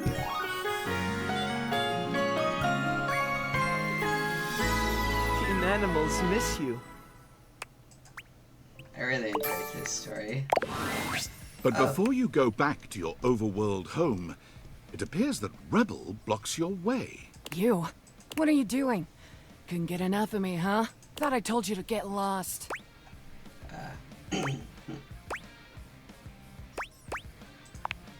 Yeah, you weren't. But guess what you missed out on? It's my ass. The fucking tattoo there. Let's call it a learning experience. Try not to be such a ducking rube. I hope you've had as much of a blast as I have. Rebel seems surprised for a moment. They look at you hard as if trying to decide if you're serious before their eyes fall to their feet and they mumble a response. Sure, whatever. Well, it's a good thing that unlike the other idiots in this house, I'm not just here to fawn over you and try to get you to love me. So you can take me as I am, or you can go right ahead and duck off. Rebel out. Wanna snuggle? Cute. Oh yeah, Chappy, or Chap. I don't think I don't remember what his name was. Sir something. I had a feeling you'd be back. Have I ever told you that you are my favorite player who has ever played? You've treated those datables, and you're wearing that fantastic... But enough about you. Would you like to play our little developer dating game? Bug again. Oh, are you talking about Damon? What? Tell me more of this. Dear me, what did they do to you? You got an ending? Well, that shouldn't cause any issues with blocking progress in any way. That seems harmless, so far, as long as it isn't an issue with branching dialogue. Maybe we can let this one slide. It's what we call a shippable bug, and it's perfectly fine and natural for game companies to do this. Thank you for reporting it. I suppose it will find a way to work itself out. I would advise against talking with it again. Interesting.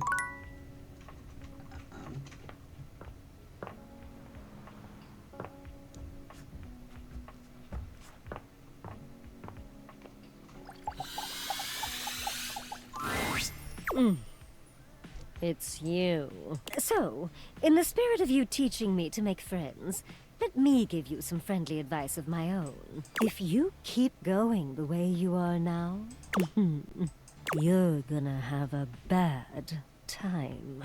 Bathsheba lets the words hang in the air between the two of you. The air is so thick with tension, it's choking. That stuff with Barry was not my speed. So let's make sure today we hang out with someone who rules, actually. Huh?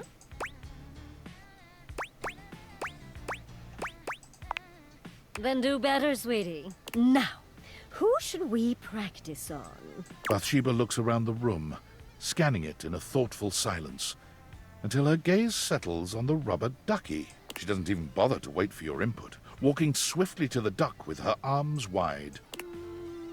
Oh! Rebby! Sheba!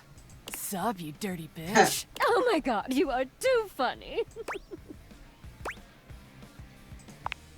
Oh yeah, totally. Yeah, don't go spreading it around. We're going around practicing my people skills. Tough ducking shit without any actual people to practice on. I know, right? Plus, I'm good at talking and making friends. Yeah, sure. That's why I'm the only one you talk to. No, you're the only one I talk to because you're the only one hilarious enough to keep my attention. Not true. But also, everyone else hates your guts. They do not! Oh, God! You absolute bitch! I said pieces first. I question how you're functioning with such a tiny brain. But we can't get all our questions answered, can we? Go easy, Rebby. They just want to help. Rebby and I are champion shit-talkers. I asked them once for gossip, and they just went down the line, destroying everyone in this house. Including you, by the way. Rebel points a wing at you. Oh, I went in on you for a good 45 minutes. I didn't realize that was you back then. Oh my god. So? You can be annoying before I meet you, Duckstain. It's rich, by the way, that you tell Sheba she's no good at social shit when your best friend and only Lay is your right ducking hand. You're so lonely you started chasing tail in your own house. Who the duck are you to teach anyone anything?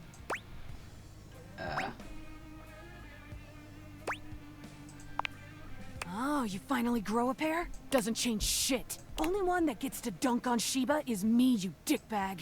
She doesn't need advice from a cuck like you anyway. Oh, Rebby. I'm going to decide for now, be better come right next time. What the rubber yellow duck is that supposed to mean? Nothing. Now, tell me who's embarrassed themselves this week. You can hear Bathsheba and Rebel's laughter echoing through the bathroom as you walk away. A win in only the most technical sense. But tomorrow's another day. Interesting. Talk to them. Talk to... Oops. And I keep checking. I just keep forgetting who I was talking to.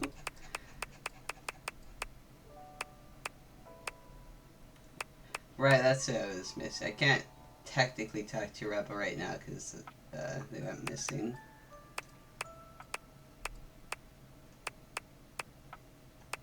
I wonder how... Oh, right. The crystal lady from the one trip thing. I never really talked to her again after that, huh? Work or play?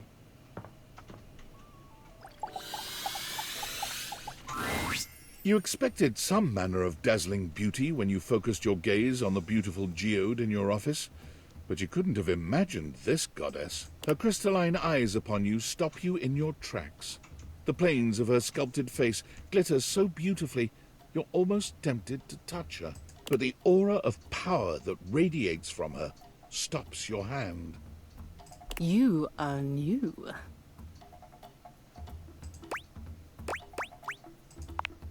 Your years are less than a few moments to me. I've heard stories of the master of this household from Aaron. Another green young shoot convinced of their own immortality, even as the wildfires rage closer and closer.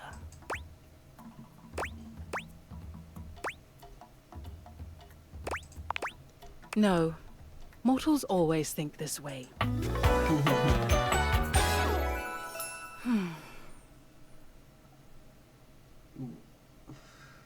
I don't know how you pronounce that name. I am a geode here in your home, but I am so much more. I am the earth that nurtures you. I am the elements that imperil you. I am all that was and all that will be. The first and the last. The beginning and the end.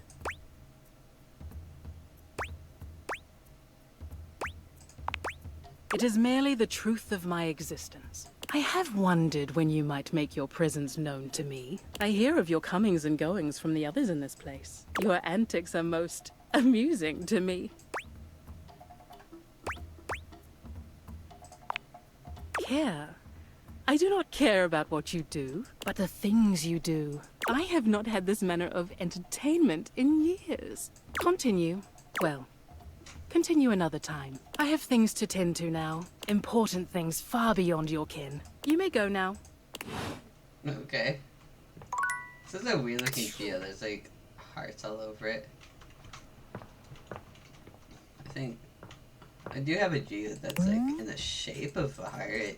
When it broke, it like came out as like almost a perfect heart with like a, I think it has like that purplish kind of pinkish tint on the inside of it.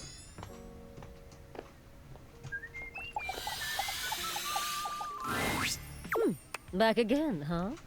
Brave of you with how you've been treating me. So, like, after you left the other day, I kind of felt a little bad for ditching you. Oh, don't be sad. We're still cool. Anyway, a popular princess like me should be friends with everyone. This is the type of person that I don't know if I would be friends with in real life. And I basically am, but I committed to hearing your little lessons out. So, what have you got for me today? I should probably choose who we're talking to.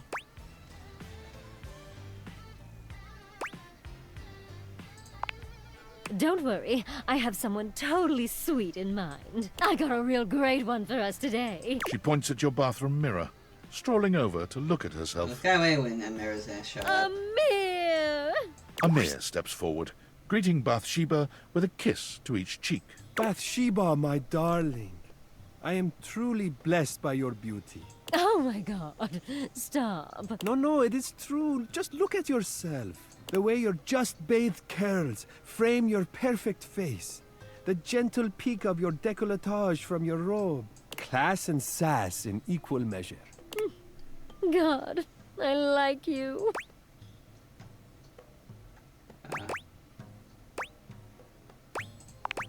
And we are. You said you are practicing social skills, yes? Learning to take a compliment with poise and grace is a social skill. Yes. Yes. Let us have an example now. Bathsheba, you may be the most beautiful bathtub I have ever seen in my life. I could live 1,000 years and reflect 1,000 souls, but never would I see your equal again. Oh, Amir. Up. He turns to you with a dazzling smile. Now then, how does a woman of Bathsheba's immense beauty respond to such a sweet and effusive compliment?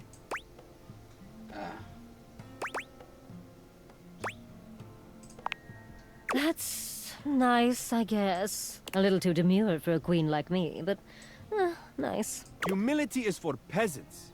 Royalty knows their value. Okay, but like, what if someone doesn't compliment me? Is such a thing possible when you look the way you do? Possible and overly likely. Can't go through life expecting everyone to worship you. Sure I can. I'm a grown bathtub. If they can't recognize my devastating beauty, I'll just go talk to someone else. Gorgeous, yes, just beautiful. God, we should have just started with you, Amir. You really know what's what. I am only a reflection of you. All that taste is yours. You see what I mean? He gets it.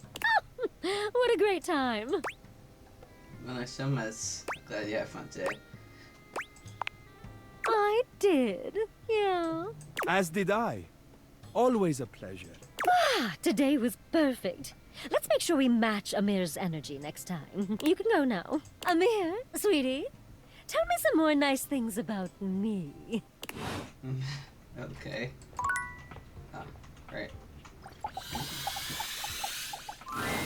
There you are. Come. I have something fun for us. Benoit waves a massive bolt of what looks like plastic wrap at you. Don't be silly. This is just to protect your bedroom from our Oh. activity. And while I'm hopeful it will end in sex, that's not the activity. They beam at you. We're going to bond over food and the sensuality of the human body. I saw them do this on an episode of The Confirmed Bachelor. They stripped down to their underwear and covered each other in lettuce, tomato, shredded cheese, sour cream, and ground beef. I can never. When it was all over, they rolled up into a blanket like tortilla. It was very sensual. What isn't sensual about it? Come now, help me get this plastic down, won't you? Can't have sexy fun if you have to do a bunch of unsexy cleanup. Sir, why not? It's just a game. You help It's so Benoit fucking spread weird. plastic all over your bed and the surrounding areas, ensuring that you won't make a taco-scented mess of your bedroom. I don't eat hamburger meat, so doing this, refried beans would be like so much worse. When it's all done, Benoit gives you a coy glance. Time to get naked.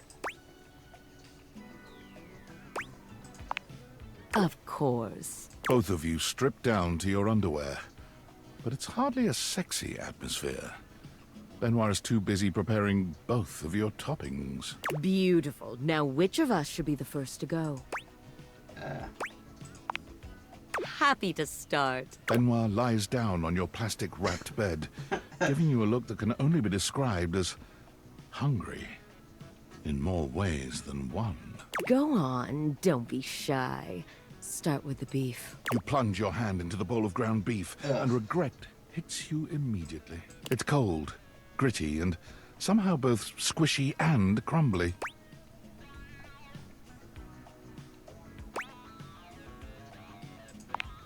Shh, don't ruin the moment. Now, the beef. You open your hand, and the meat almost seems to hit Benoit's body in slow motion. They gasp, writhing as the beef bounces off their skin and rolls across the plastic. It goes well enough that you decide just to go for broke, dumping the entire bowl over Benoit's body. This earns you a lilting moan of approval. Yes, very good. Now, the tomato and lettuce. This one isn't quite as unpleasant to the touch. though it's just as cold as the beef. Still, Benoit gasps and rolls beneath the rain of toppings, acting as though you'd dripped hot wax onto them instead.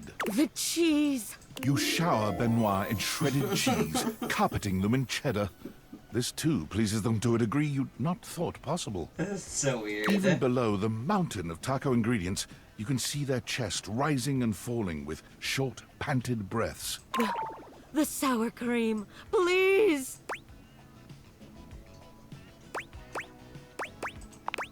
Please!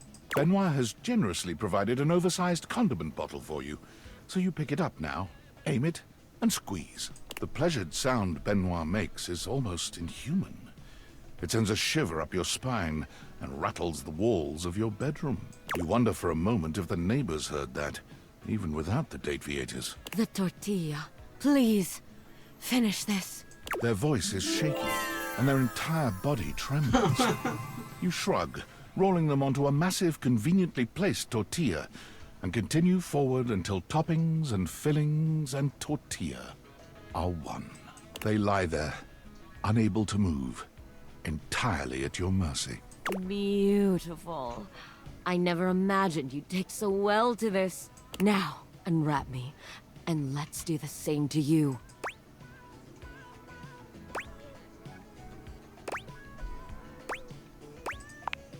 You unwrap Benoit, and they smile, rosy-cheeked and satisfied.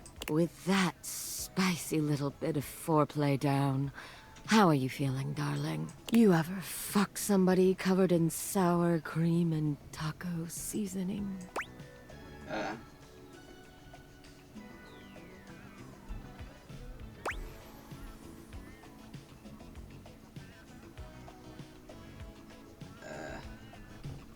don't really want to get the bad ending with them. You are so deliciously open-minded. Your bodies come together in a distressingly taco-seasoned encounter, where Benoit guides you through yet more acts despite the strange taco backdrop. Benoit pushes your body to new heights of pleasure, making you deeply grateful for all the plastic you laid out together prior. This may be the strangest, messiest sexual experience of your entire life. You've plenty of years yet to live, but some part of you is confident nothing else will top this. Once again, it seems as if Rebel has walked in on your previous conversation. How they are able to do so is unclear. You again?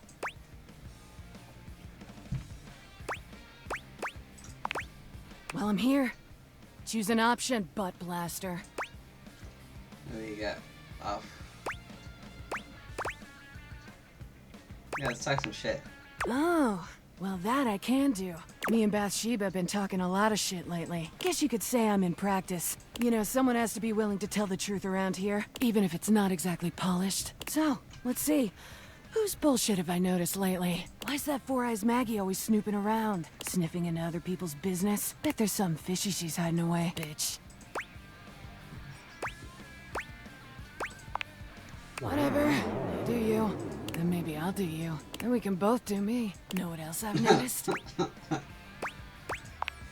Ever noticed how Amir can't seem to stop blowing smoke up your ass? I mean, I'm all for blowing actual smoke up someone's ass, but he's all fake compliments and... bullshit. I'm glad I wasn't born a mirror.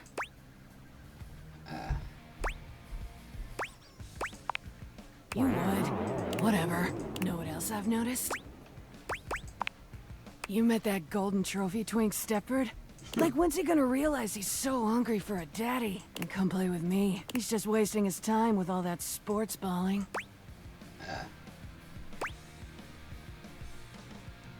I can't say mean things about...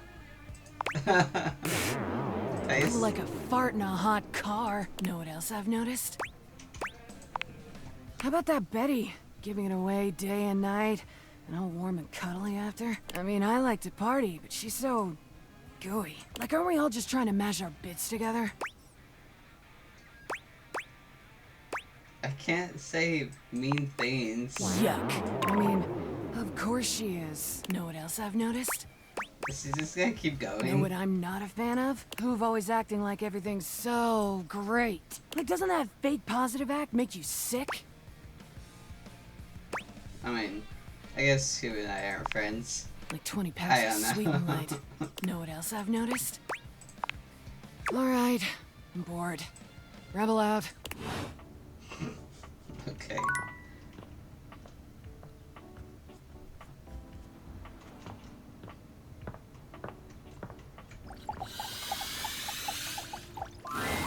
You have returned. Indeed. No mortal can resist the pull of a goddess. Particularly in this form. The glitter and sparkle of my current form has lured many of your kind. That is what I said, yes. I have spent many years in this universe being ignored or worse by the mortals that inhabit me. Humankind has grown more and more disrespectful over the years. I do not need your worship. But there is a satisfaction in it. The same satisfaction I imagine you derive from performing your menial human tasks. Or making friends with your, fellows.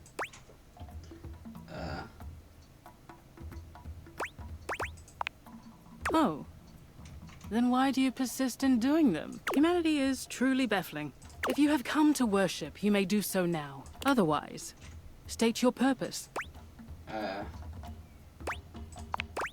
Get to know me? What is there to know? I am eternal. Unless and until the sun explodes and consumes me, I will be here. I was here long before you and will remain long after you. When the bones of this dwelling have rotted away, I will remain here. You will submit your praises or leave. Proceed.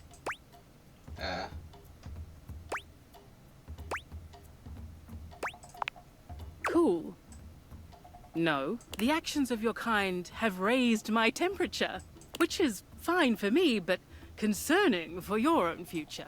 But I see that you are trying to worship me in your way.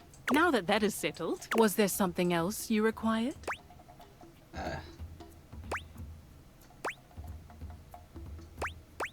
Quite a gay group. You cannot know nature in its infinite beauty. Your small mortal mind cannot possibly comprehend me in my entirety. Your worship has been noted. Consider your mortal duties discharged. You may go now. Weird.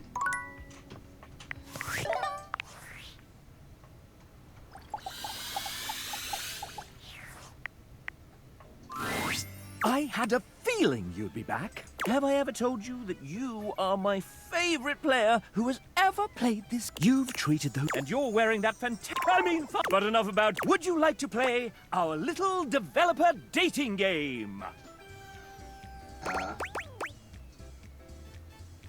Not really. All right. We haven't... You've been all up in their business this whole... Do you want to know the general rules? First up, Evan Marcourt, Amanda Hufford's emotional support, co-owner of recording studio Voice Tracks West, sometimes engineering sessions, sometimes running the dishwasher, and sometimes fixing file names buried deep, deep in spreadsheets. I think it's cool that they did this, like, you know, the developers made a really cool game. I just think it's weird trying to, like, date them, I guess, because they're, like, real actual people. Thanks, chap. It's great to be a part of this. You are incredibly helpful dealing with tens of thousands of lines recorded by an indie studio. Your assiduous... Damn it. I'll go one more time. Your assiduousness in editing each take is much appreciated. When I'm not recording voice actors pretending to be toasters, I'm planning my next vacation. Can you guess my favorite country I've visited so far? I haven't been yet, but it's on my list. C. K Magico. Evan E2 Estan Amigos. Would you like to date another dev? Sure. I've come up with a new developer. Next we have... Why, it's Devin! A writer and one of the main people who set us on the path to getting this game funded. Hi there, I'm Devin. I write for some of the Dables. Mostly Beverly is my gal. I love history, which you may pick up upon meeting those characters, so I'm gonna give you a little history quiz. Which one of these is the true name of the Queen of Egypt, famed for her beauty, cunning, and relationships with Julius Caesar and Mark Antony? Shit. My brain.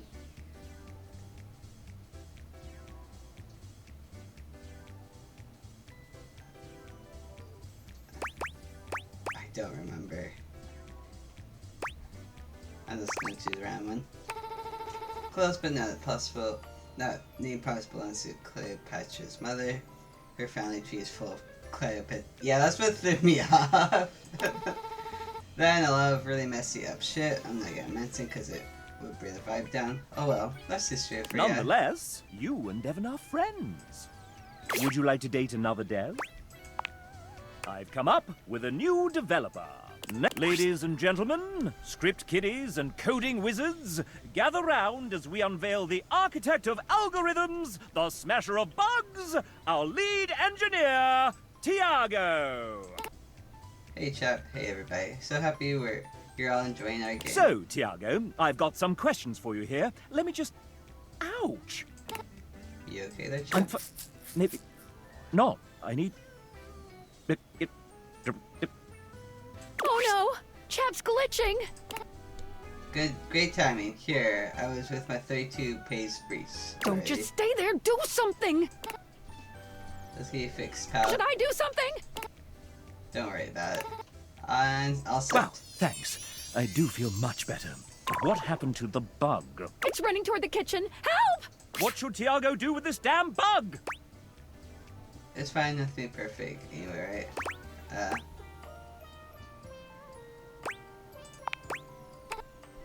Alright, my friend, I'm on my way. Thanks for the help there. Gotta That's go now. the friendly spirit that Tiago enjoys. Would you like to date another Dev? No. Huzzah! The main menu of me.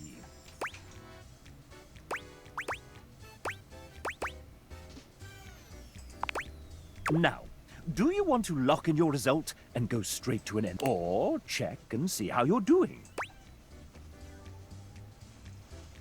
Yeah, let's lock in. Sure, right now. Time for us and our studio audience to find out how we devs feel about you. Are you nervous? Excited? Oh, it won't be too bad, right? Your current relationship is hate. Ah, the bitterest of endings. Unless that's what you're into, of course. Now, keep in mind, I don't really hate you. But the devs, they certainly do. Big bugs, have mercy on your soul. That's funny. Well, at least you get an achievement out of it. I did get achievement. Get the hate ending. That's funny. The devs still program this in. It's not like they didn't want you to get this right. You're unlocking all the content some poor sap had to write for people like us who want to burn it all to the ground. Oh shit! You got an achievement. That's funny. Alright, who is... Have I talked to Bethina yet today? I don't think I have. Have I?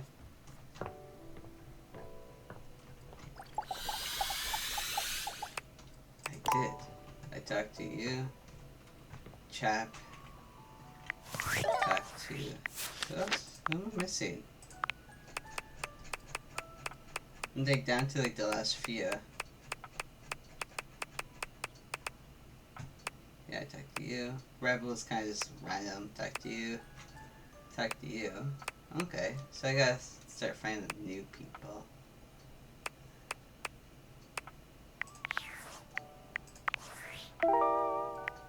Oh, it cleared up.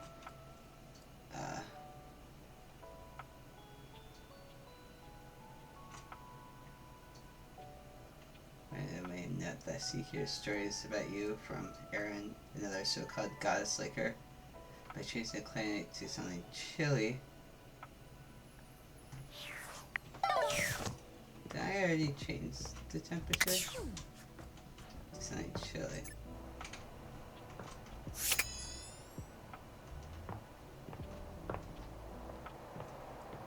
Oh. The very air you breathe has taken form. And what form? Ringlet curls and a barely there dress frame a figure that leaves you short of breath. She stares at you in complete silence, and you're suddenly intensely aware of your own breathing. It's more than a little awkward.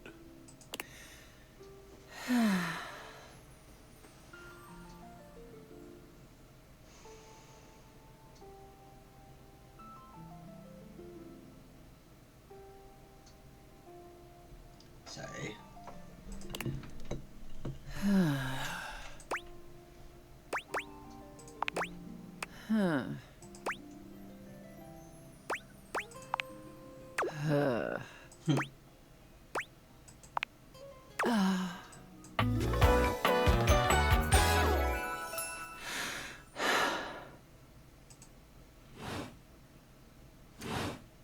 Interesting.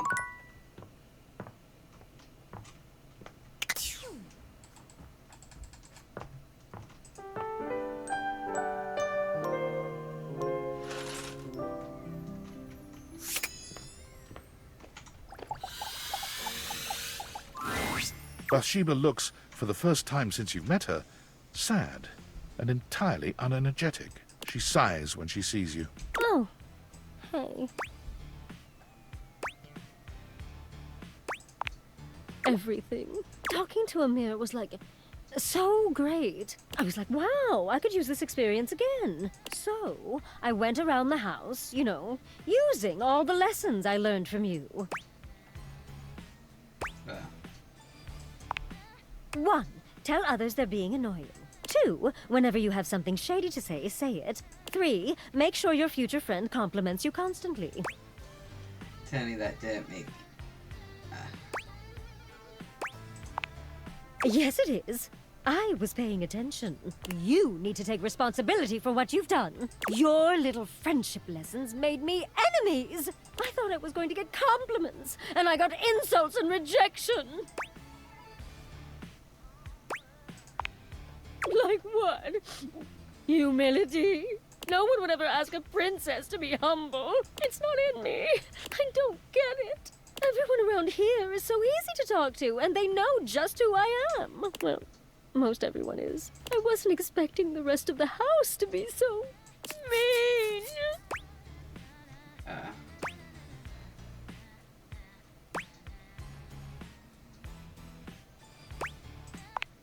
Okay, but like, you could tell me that anyway. It would be nice to hear it. Look, unless you've got some good tea for me, or you're gonna tell me how pretty I am. I just want to be alone. So okay, Abba has been delayed again. Oh, that is pretty good. But I'm still sad. I just need a little time for me, okay? Let's talk later. When Rebel walks in on you this time, they seem to be unaware of your presence. Unlike your previous encounters, Rebel is gazing off into the distance with a strange look on their face, as if they could see through the walls, and they're searching for something out there. Maybe even something they know they will never find.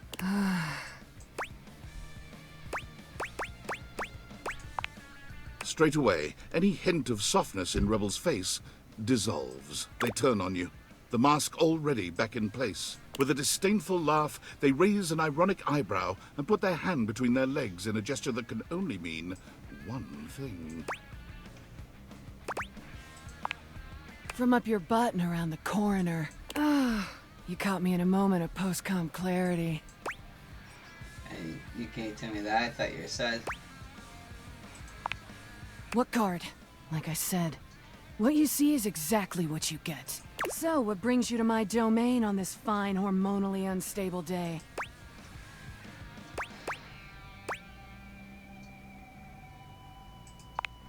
I'm always coming, baby. Anything else? Seriously? I think you need to go away. I'm living my best life. What's going on with you? Why you gotta keep doing that? I don't know what you're talking about. Aside from playing my therapist, what should we discuss? How about your woefully inadequate sex life?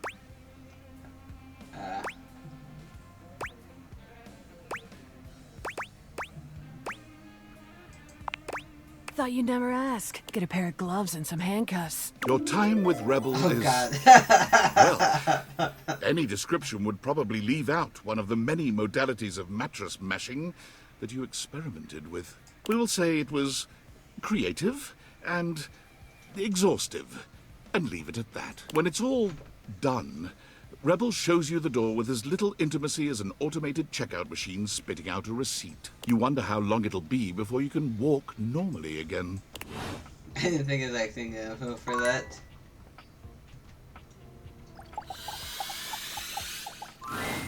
Benoit starts when you enter your bedroom. They look as if they've been waiting for you. There you are. Do you realize what today is?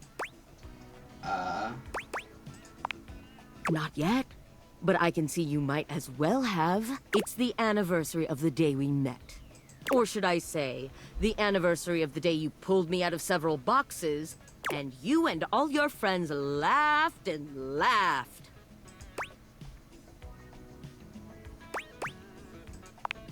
Thank you. Why do you think I've been so desperate for you to see me as the sexual powerhouse I really am? I thought perhaps you'd remember our anniversary coming up, and that you'd take this opportunity to rectify the indignity of our first meeting.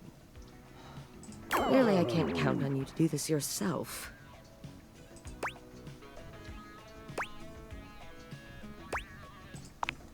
Well, you know now. It took you ages to even use me. What the hell am I supposed to think when the first time we meet, I'm held up as a fucking joke? Tell me I'm not a joke to you. They look at you with genuine pain in their eyes, their lip trembling with barely repressed anger and sadness.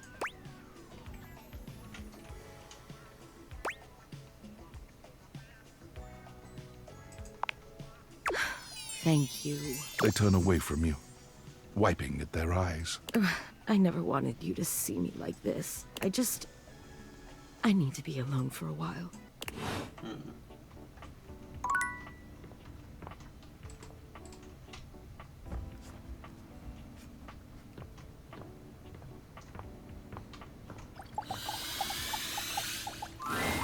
There you are, human. I have been waiting for you. That is what I said. Yes. I grow bored of the conversation here in this office. These objects are pleasant enough, but they converse about things I do not understand. So much talk of TV shows.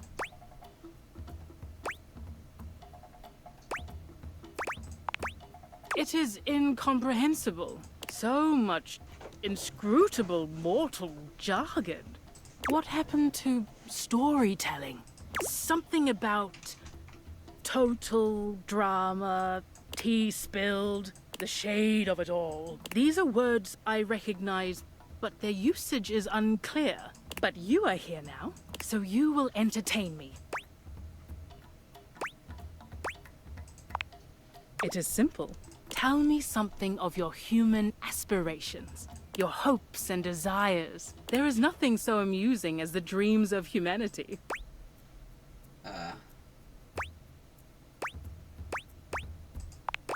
Oh, what a dreadful bore you are. If you cannot even entertain me, what use are you? You may go now. Jeez, okay.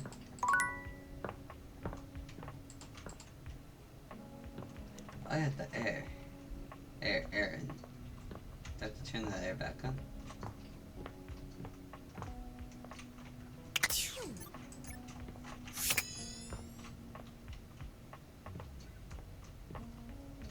Are they somewhere else in the house?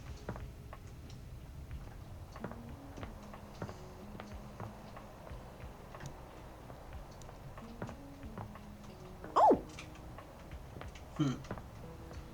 Interesting. Oh, I see. Okay, so I did this up to find them.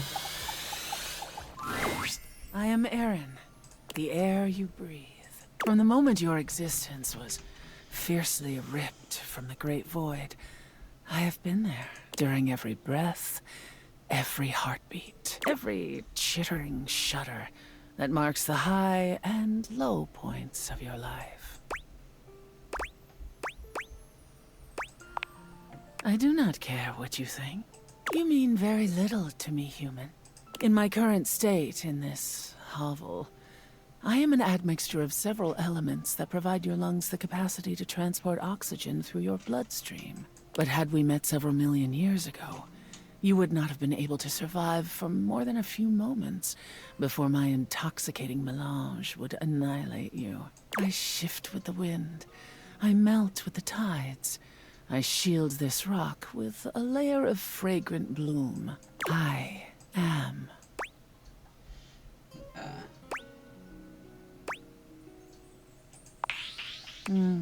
Correct. I will think on this. But do not assume that you can simply overcome me with a single well-spoken word.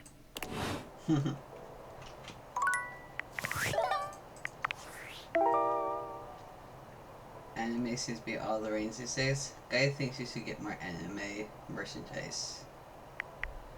Did it say someone named Miniki? Derek Mason, Minik, and the Wasp sometimes.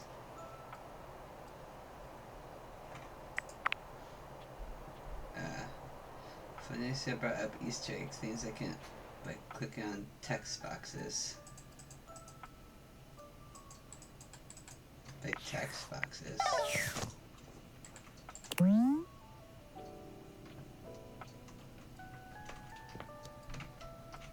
Tell me about the wash. Monique. Have I met Monique? Monique's the lady who... The memories, right?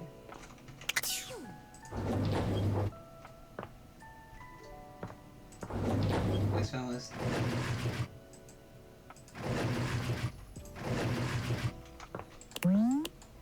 Yes.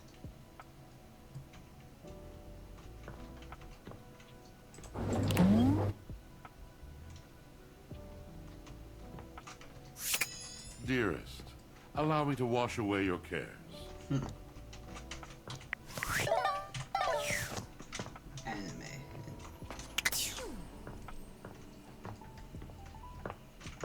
Are you afraid of the dark? Oh, lover, you rub me the right way.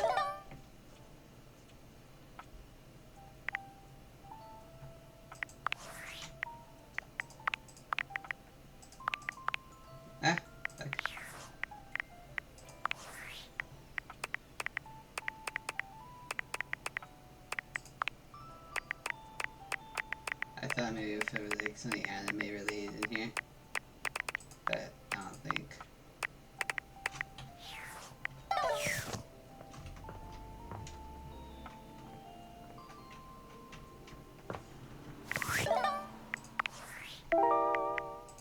Anime sees Valeries. Yeah, things you should get more anime merchandise. What does that mean?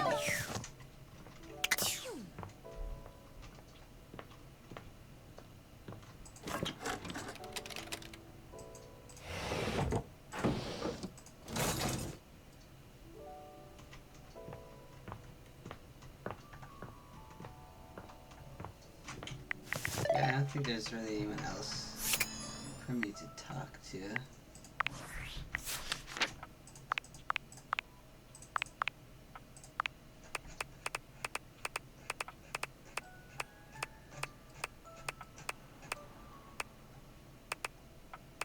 Could have talked to everyone today already. Yeah. There's 3 more. So I'm assuming she's the anime one. I got one for, I guess, something about text and the other one. Even at the moment you're looking right at her craft, take a break to see where she resides. Find out about Easter egg things that can be found by clicking on text boxes. I wonder if Skylar can help me find somebody. Welcome! What can I do for you in my main menu? Right this way. I guess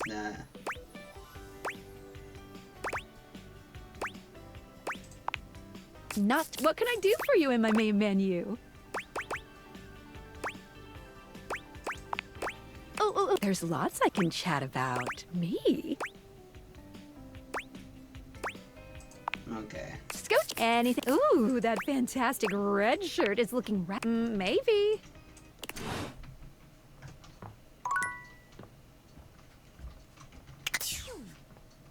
I'm sure I'll figure it out.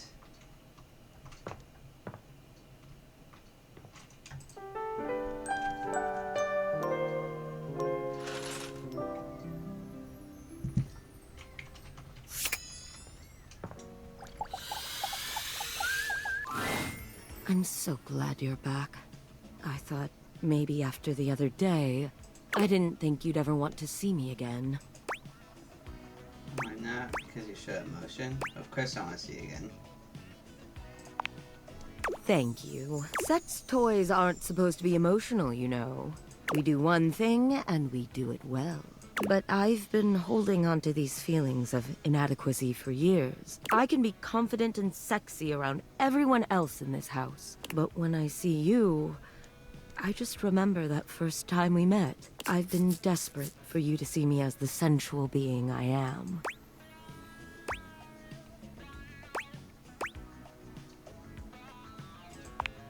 I just felt so desperate every time you came around. Maybe you couldn't see it, but I felt like a fucking mess. But you let me show you what I look like when I'm truly in my element. I freaked out yesterday, but the truth is, you really make me feel like you see me for me. And I hope we can keep seeing each other without all that pressure now.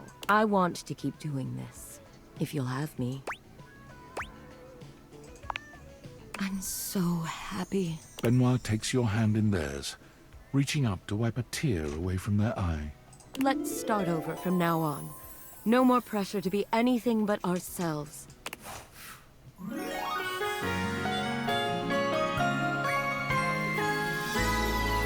make me feel so satisfied.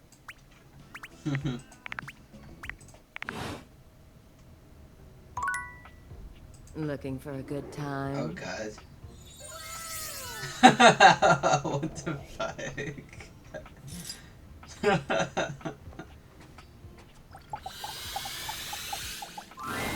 Bathsheba is glaring at you. You've never seen her so sincerely unhappy. Well, well, well. If it isn't you, the dumbest, loserest loser I've ever met. Jeez.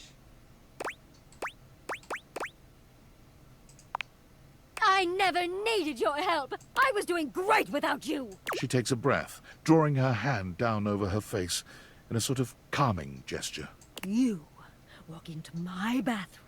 You start talking all this stupid stuff about how I don't have any social skills. You said that. Meanwhile, you're just putting me down and being rude and trying to embarrass me in front of everyone. I was wondering why I've been so sad lately, and then it hit me. You are jealous of how popular and loved I am. So you set up this little scheme to embarrass me and make me look like a loser. When the loser all along was you! If you really are... if you were really that popular, wouldn't have been much like you were in it. Well, you didn't! You better enjoy this, because this is the last time you get to look at my gorgeous face! She pauses for a few seconds, presumably to allow you to take it all in. Okay, you got it? Need a little longer. No! Get lost then, ding dong! Okay. Not sure what you want. Soak your head, loser! I'm not entirely sure what she wanted from me. Looks like you're all wet. Like, I talked to other people with her, but she was just kind of rude to everyone.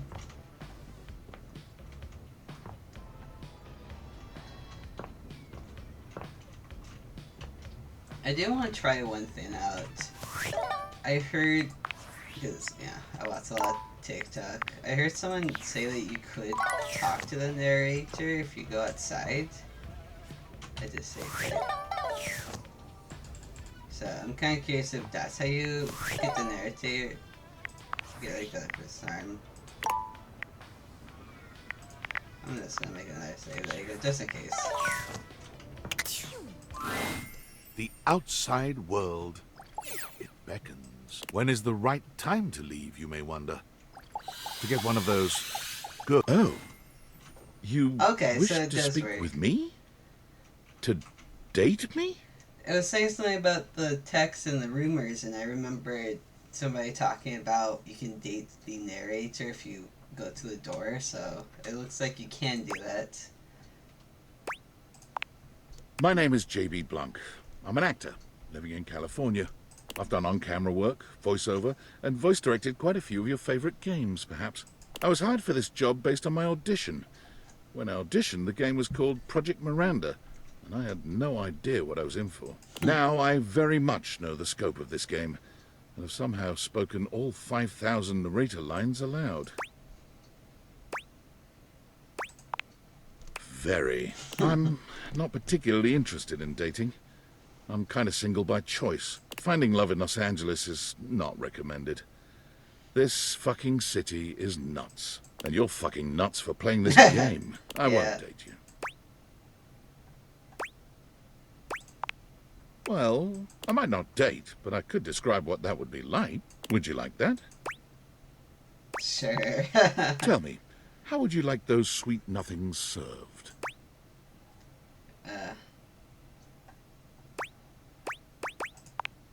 Yes, of course. And so you and I finally got the chance to get to know each other without all the distractions. We spend the night looking deeply into each other's eyes, talking about the things we love, and finding out what makes each other tick. When our hands meet, we each feel a tingle, a spark that makes us feel alive. We've never felt a connection so pure, so real. As are you, darling.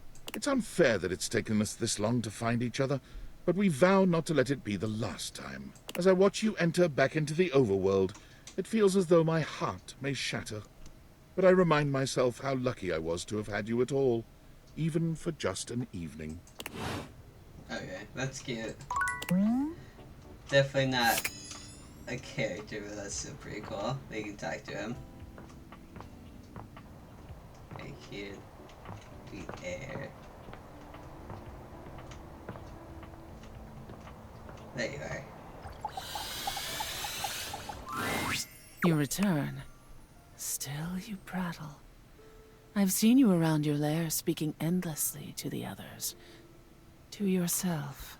This is a waste of breath. I notice every time that you choose not to speak, and it gives me solace that there is hope for you. Yes, much like that. Breathe. Take in my current solution. Treat the elements with your alveoli. Make me anew. Though I suppose it has been a while since one of your kind has spoken to me directly in such a way. I can respond to your queries. I certainly have the time.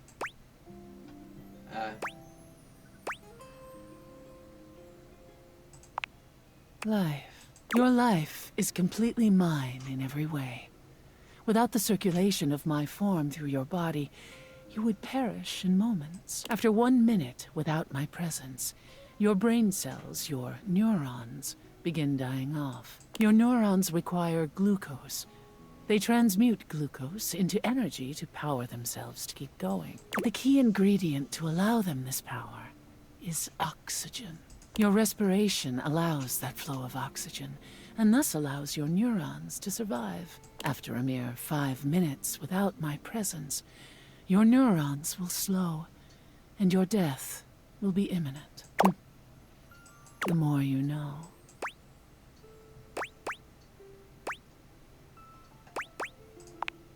Indeed. Tell that to River for me. I tire of this. Before you attempt to speak with me again, you must show me that you can be silent and thoughtful. As always, I listen, I hear, I see, I breathe you. Yes, like that. Goodbye. Okay.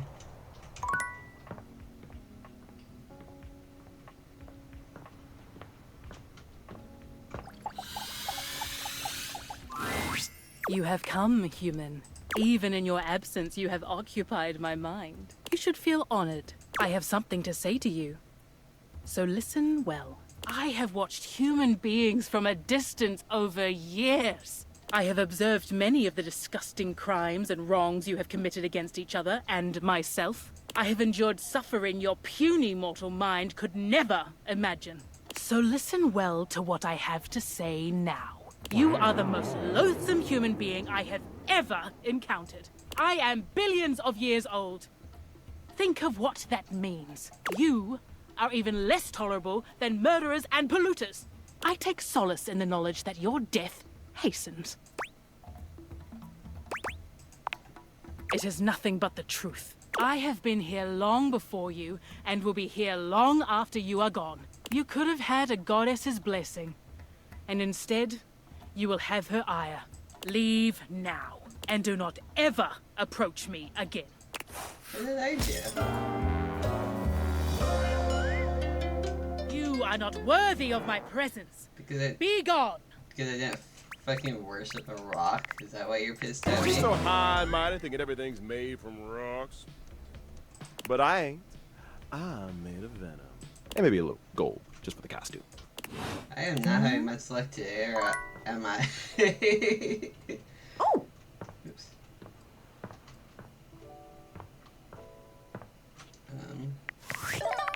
That's okay, I suppose. I have quite a few characters that I got a pretty good ending with. But I guess I do have quite a few bad endings. Like down here, there you go. Yeah, I guess I got a few more than I meant to. Oh well. Oh, I haven't seen Rebel today.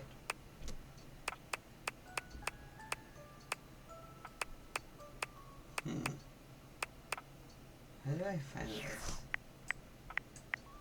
I wonder if Phoenicia can help me. Hey baby! What you need?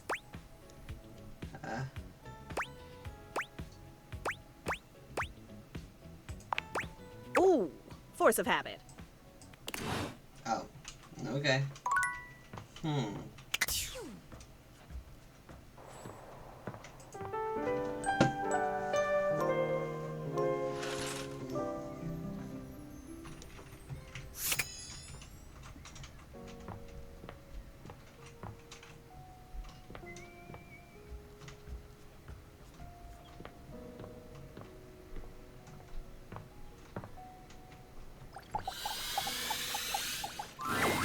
You return again.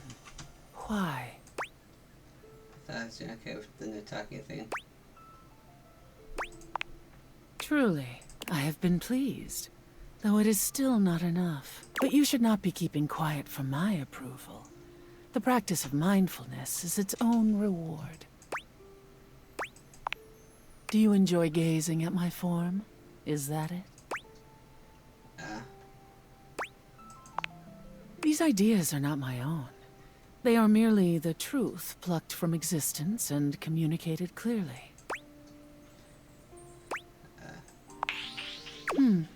I will think on this. Indeed. Yeah.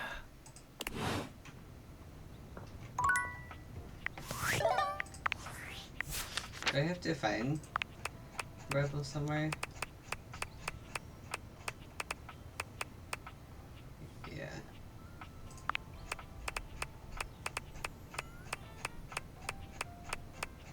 Because there's some, let's just go down now. So, Rabbi. Oh, right, I forgot about that. There. Okay. Oops.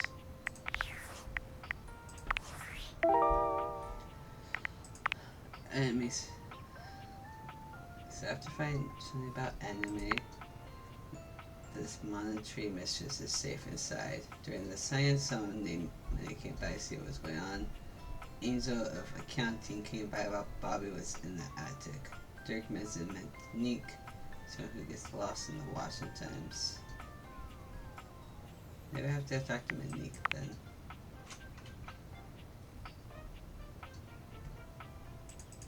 Text boxes. What text boxes?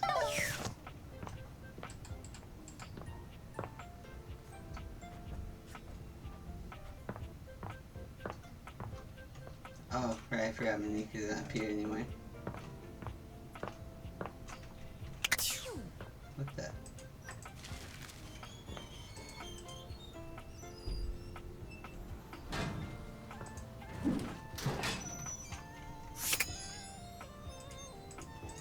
Is she the money or?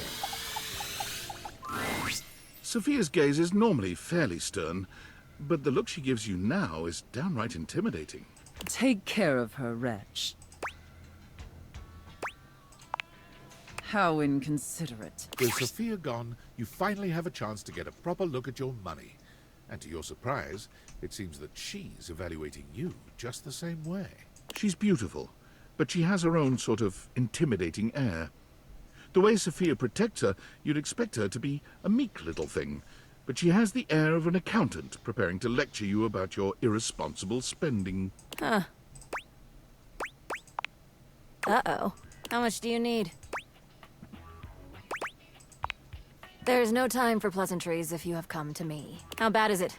What is the financial crisis? Were you recently laid off? Any bills with accruing interest left unpaid? Did you overextend monetary aid to a relative, friend, or an unpromising lover?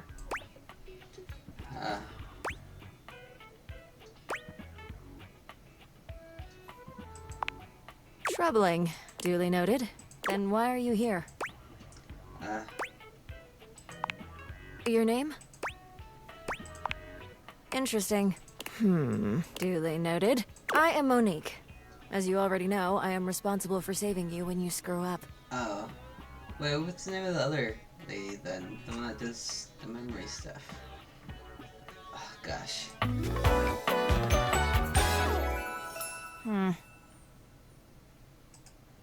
didn't know I could open the safe. Please refrain from speaking to me unless you are in dire need of accessing your emergency funds. No, I am busy. As I sit here in my safe, my value remains unchanged, save for the rigors of inflation.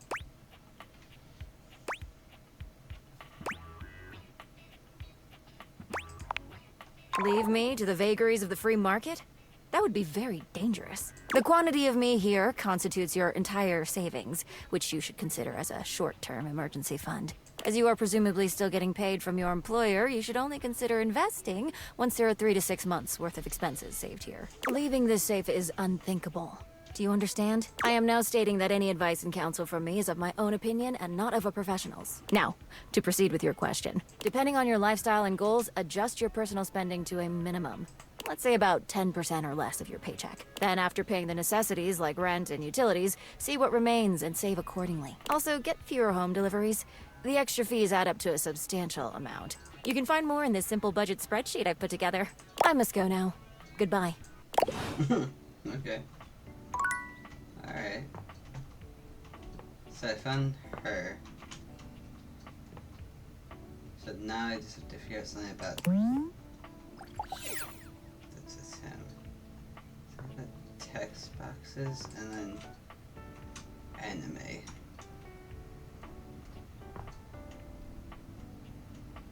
I wonder... It says merchandise. Can I get something from Mac? Because, I mean... There's a computer, so I can order stuff from them. Oh, I didn't see you. Someone must have unplugged. Have you spent any more time processing whether you'd like to realize me? I don't want to lose them quite yet, but I'm... not yet. I completely understand, and we both know what happened to that goldfish you brought. I'll be here when you're ready. It's Rebel. If it isn't my favorite piece of eye candy, I'd say it was great to see you, but that would be an overstatement. It's okay to see you. Reasonable, decent. You know, I've been watching you, and I see the little hero complex in action. It's kind of hot, in an unhealthy sort of way. But tell me, is that what you're doing here with me? Nah, just like the abuse. If by that you mean trying to be your friend, sure. No one appreciates that kind of talk back, alright? Lol. You should try being a doormat. You're better suited for it. Well, anyway, you caught me in the middle of something. Come here. Let me show you. Rebel unzips their fly and drops their trousers, lowering themselves into the bathtub. Try again. I'm peeing in your tub. See how I'm staring you in the eyes while I do it? It's definitely personal. Relax, it's just duck water. It's good for your skin. And anyway, you didn't really expect me to use Jean-Loup like that, did you? Just to be clear, I have used Jean-Lu like that in the past.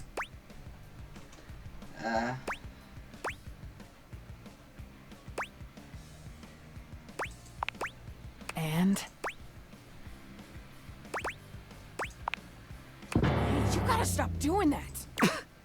Maybe that's what I was going for. Anyway, unless you got something further to say, I'm gonna go back to my regularly scheduled programming. That is, I've got a date with a certain unnamed sports team. All of them. Rebel turns away, leaving you the image of their spiky collar and leather-clad backside. Okay, that was so random. Closet, where secrets are kept.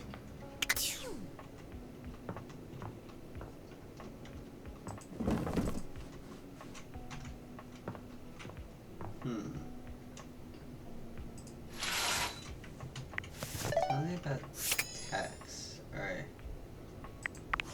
Damn it.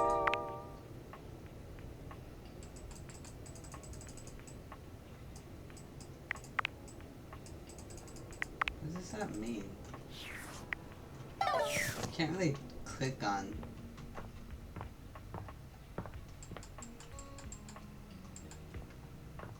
If I do that, that'll just be, Are you afraid of the dark? And that's her. I love it when you push my buttons.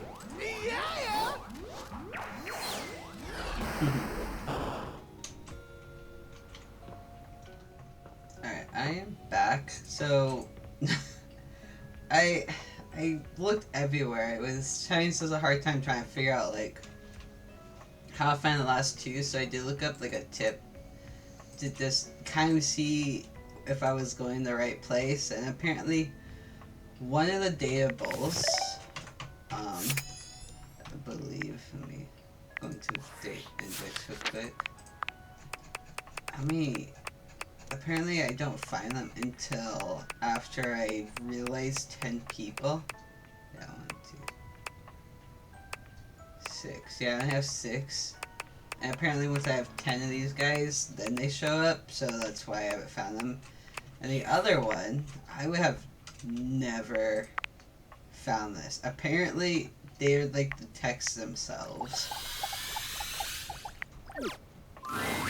Hello? Yeah. I honestly probably would have never figured that out on my own. I never considered that was a text they were talking about. So, I hate looking stuff up, but I'm kind of glad I did because I would have just wandered around for so long. Hello? Hello? It's me! Yeah! What's up? I'm Textbox-chan.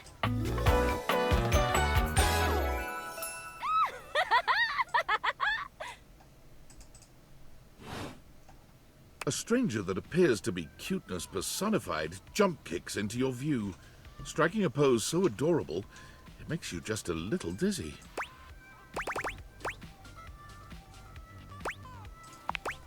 Yep. Gee, those date beaters really can transform anything. Wait, we should use it on the sun! Think that would work?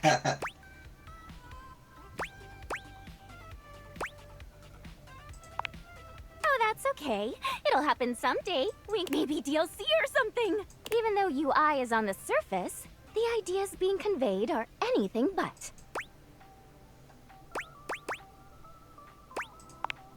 Look, I know you've been staring at me this whole time, which is the point. But remember, my advice is to listen to what I have to say, not just admire my pretty colors. Yay! How are your dates going, by the way? I hope I've been helpful so far. You're super welcome! Gee. Just know that you can count on me in your romantic quests. Now, I'll leave you to it. Come talk to me again after you've awakened 16 datables. Oh. And just put on those specs and tap that phantom word box you've never questioned before. Ah, TTYL! Boing, boing, boing, boing, boing! So, okay. I am going to end this here, actually. I think my next video is going to be my last. I'm going to start realizing everybody. It seems like the last two with, I'm assuming, I think it's the anime girl. I have to bring back 10 people, you know, realize 10, and then apparently with her I have to do 16. And I only have Aaron, the air,